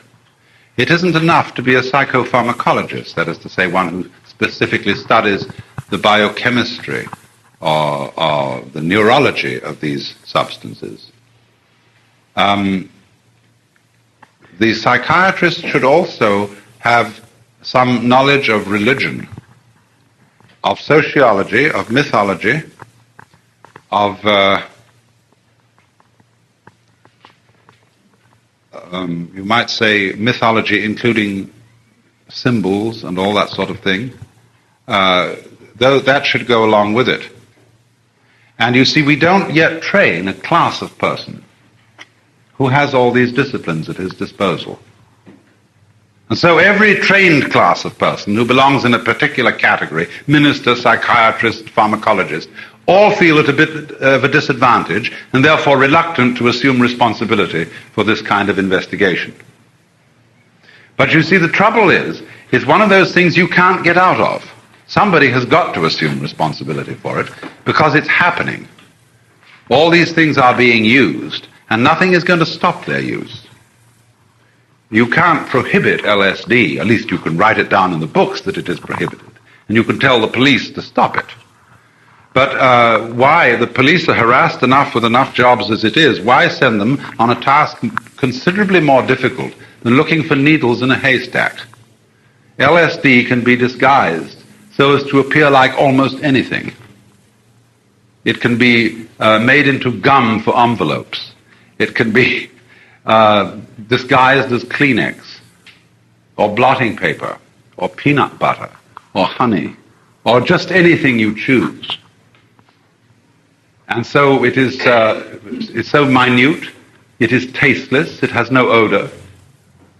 So there is no way whatsoever of concealing this. It is the perfect secret weapon. It is the perfect elixir, you know, the thing that is the mystery. And therefore it can induce fantastic paranoia. Not only, it's so funny, when you read some of the alarmist notices written about LSD from people who've never taken it, they read just as if they had taken it and had a bad trip, because they've got paranoia. They see it on all sides, everywhere, this menace creeping in the marmalade, you know, in the drinking water. You know, just drop a pound of it in the local reservoir and the whole town's turned on. So, like the general in Dr. Strangelove, who was objecting to the communist plot to put fluoride into the water and destroy our natural juices, similar personalities are terrified that there's a big communist plot of something or other to circulate LSD to undermine the youth of America and make them all peaceable so that they won't fight.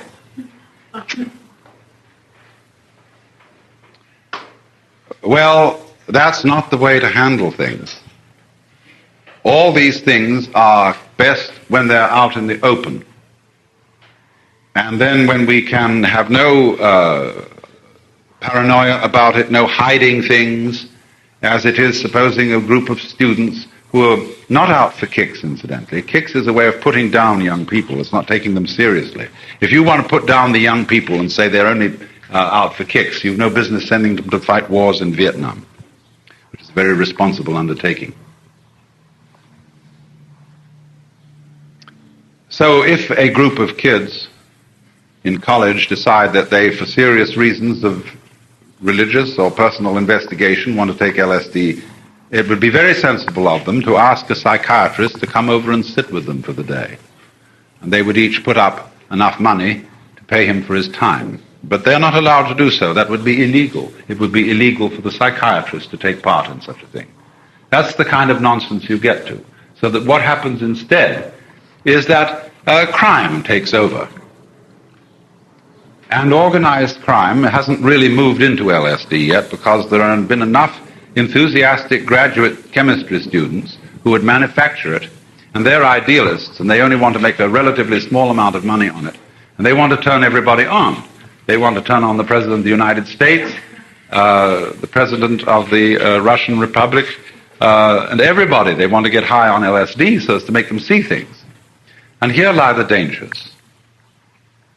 That the only way of getting LSD at the moment is on the black market. Genuine researchers cannot get it right now.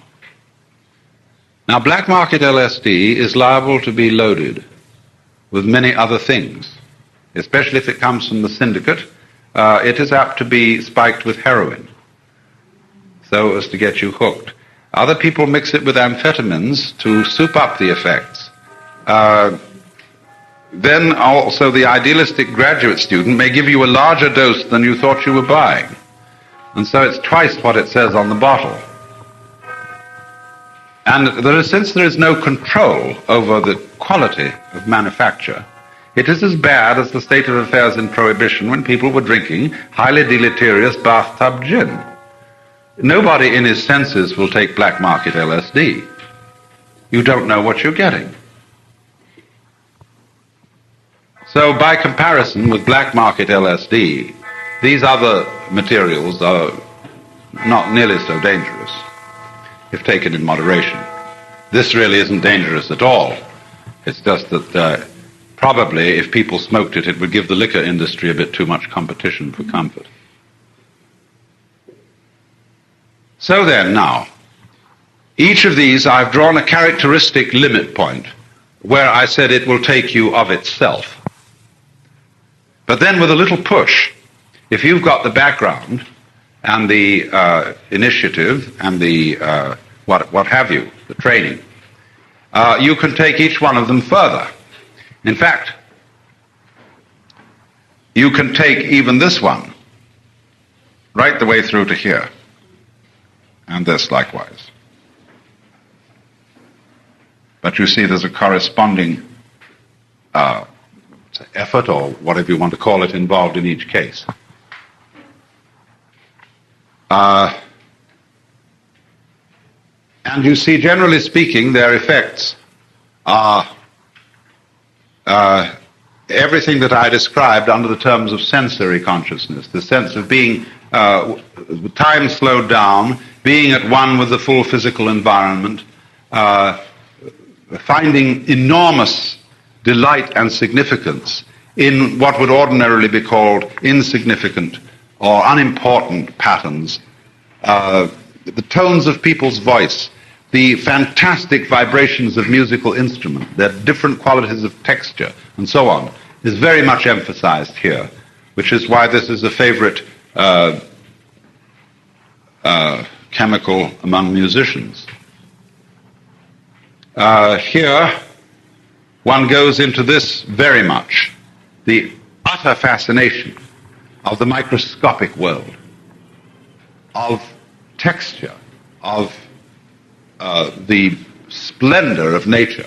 I picked up, with using mescaline, a rotten log, about so long, so thick, with fungus on it. You know, that kind of shelf-like fungus that grows? And in the state of mescaline, this looked like a piece of jewelry, a great big thing made of ebony and ivory, and heaven only knows what. All of it looked as if it had been minutely carved by a man like Cellini. It looked like a superb work of art, instead of just a rotten old log.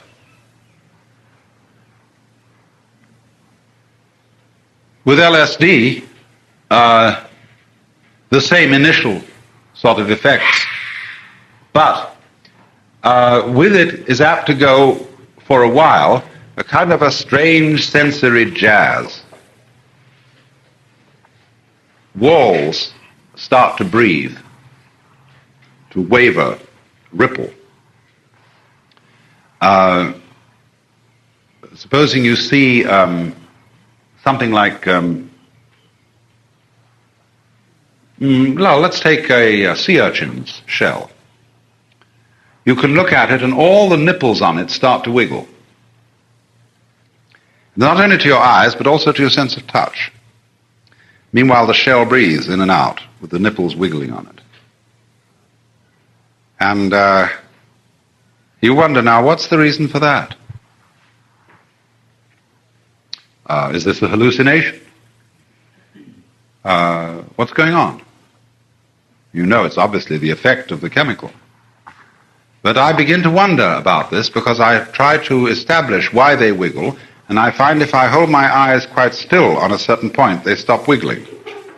But if I, in the normal way, let my eyes drift hither and yon over the thing, it wiggles. So I begin to think, well, after all, my eyes are gelatinous. And my brain is a pretty gooey mass of stuff. Maybe that things seen in the eye and on the soft surface of the retina actually do wiggle a bit. Only we learn not to see that. After all, when birds walk, have you ever watched when a bird walks, its head goes like this? Now, if you do that, you get your landscape going, you see, But obviously, surely birds don't permanently live in a landscape that goes like this when they walk. In other words, they screen that out. And they make a constant. So likewise, we've learned socially that all these lines in this room are straight. See, they're not wiggly, they're made of a solid substance, and they don't wiggle. Well, maybe they do in our eyes, only we've learned to ignore that. Just as we can, see, I don't have binocular vision. And so if I look at something, I should be seeing it double. But I don't, because I repress psychologically one of the eyes. It can be either. But I simply repress that information so that I see like anybody else. So these changes are rather strange. And not only do colors become intensely vivid, but sounds boom through you. And then you get to a point where you can see light in terms of sound, in terms of shape. All the senses seem to be one sense, fundamentally. A kind of fundamental sense of touch. But you touch light with your eyes, you touch sound with your ears, you touch wood with your fingers, you touch gas with your nose, and you touch taste essences with your tongue. But it's all one touch. And then, beyond that, you get into something else. When the sensory jazz wears off, the effect seems to go to deeper levels of one's mind. And I would say, for me, the most startling property of all these three chemicals, in their varying ways, is that they substitute for either or thinking and feeling both and.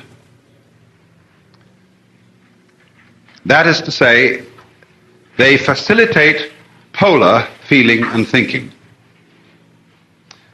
You see, according to Gestalt psychology, our normal attentive consciousness is captured by the figure rather than the background, by the moving rather than the stationary. Enclosed figures with clear outline against the background win your attention in such a way that you see the figure and ignore the background. If on an empty blackboard I draw this figure and say to an audience, what is it? Most people will say it is a circle, it is a ball, it is a disc. Very few people will suggest that I've drawn a hole in a wall.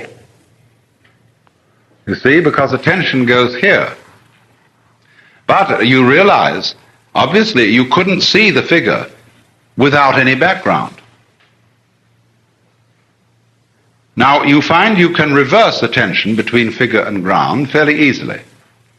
You see this either as a ball or as a hole in a wall, but it's difficult to see it as both. In the same way, you know that figure of two faces in profile, which are about to kiss each other. And they are a black silhouette. But the area between the profiles forms a white chalice. Now, it's very difficult to see simultaneously kissing faces and white chalice. You tend to see one or the other because the two images are incompatible. Unless perhaps you form the concept of it as a loving cup, then you may be able to see both, because what you see depends to a large extent on the concept that you're using. If, for example, you have a concept of number which goes 1, 2, 3, many, then you can never know that a table has 4 corners. You haven't got the number 4, it has many corners, because it's 1 above 3. Anything above 3 is many. So there's no difference in concept between a table with 4 corners or a table with 20. For those primitive kind of arithmeticians. So then polar thinking becomes characteristic of all of these in here, and increasingly. Felt that the inside goes with the outside. In the same way that the back goes with the front, that you go with your circumstances. It isn't that you are pushed around by them as a puppet, but that you and your circumstances, you and your environment are all the real you. That's what you're doing. And so you experience, even though the circumstances may not be what would ordinarily be called harmonious, that is to say pleasant circumstances, you realize that there is an unbreakable harmony between your behavior and the behavior of the external world. And so this polarity becomes very important. But it can scare the wits out of you. And this is a danger point. If you say now then, all right, if inside goes with outside, likewise good goes with bad. As I said before, you wouldn't know you were law-abiding people unless there were some criminals around to compare yourselves with. By comparison, you know that you're law-abiding. Well, now, you begin to worry, if good goes with bad, who's in charge around here?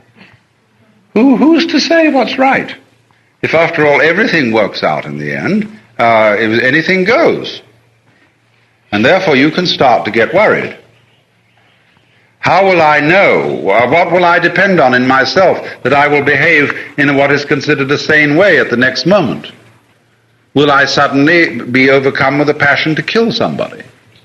And in this way, not knowing which end is up because everything is so relative, it feels as if when you put your foot, your psychic foot, upon what you hope to be firm ground, the ground immediately collapses, and you find yourself freely falling in space. And this is terrifying. You are afloat. You are in the floating world. You are in the relative universe, in which there is nothing to hang on to, because the only thing that might be hangable onto is you. In other words, suddenly, the eternal rock, the firm foundation upon which the saints of the Lord are supposed to build, the rock of ages in which you're supposed to be able to hide yourself, all that has gone. And it seems at first that there is nothing to cling to. And so the sweat can pour from you. Until you say, well, that's really the way it always was. When I was born, I was kicked off the edge of a precipice. And I've been consoling myself all this time by hugging to a big chunk of rock that fell off with me. But you know, there is no security. And if you go with it, you see, and you don't try to fight and to find something to cling to, it's all right. Then you discover that the void that you were so frightened of is the clear light, this thing. That it isn't empty in the ordinary sense of the word at all. But once you let go of your clinging, that's all you let go of. There's no you to let go of, really. All the thing to do is stop clinging, because what that does is bunch you all up. No, it's like going around like this. Sort of totally paranoid, clinging. What's going to happen to me? Well, come on, loosen up. You can't do anything if your hands are tied up here all the time, holding on to yourself. Or you're trying to get on by pulling up your own belt and trying to lift yourself off the ground this way. You never get anywhere. But when you let go, then there's a possibility of doing something. Well, I hope that people will get some sense about these things, and that those of us who are interested in their responsible use will be able to use them responsibly, and through that be able to educate the public into a sane behavior with these things, just as we are able, to some extent, to educate the public to behave sensibly with automobiles and whiskey. We haven't done too good a job, but at any rate, we do make a try at it.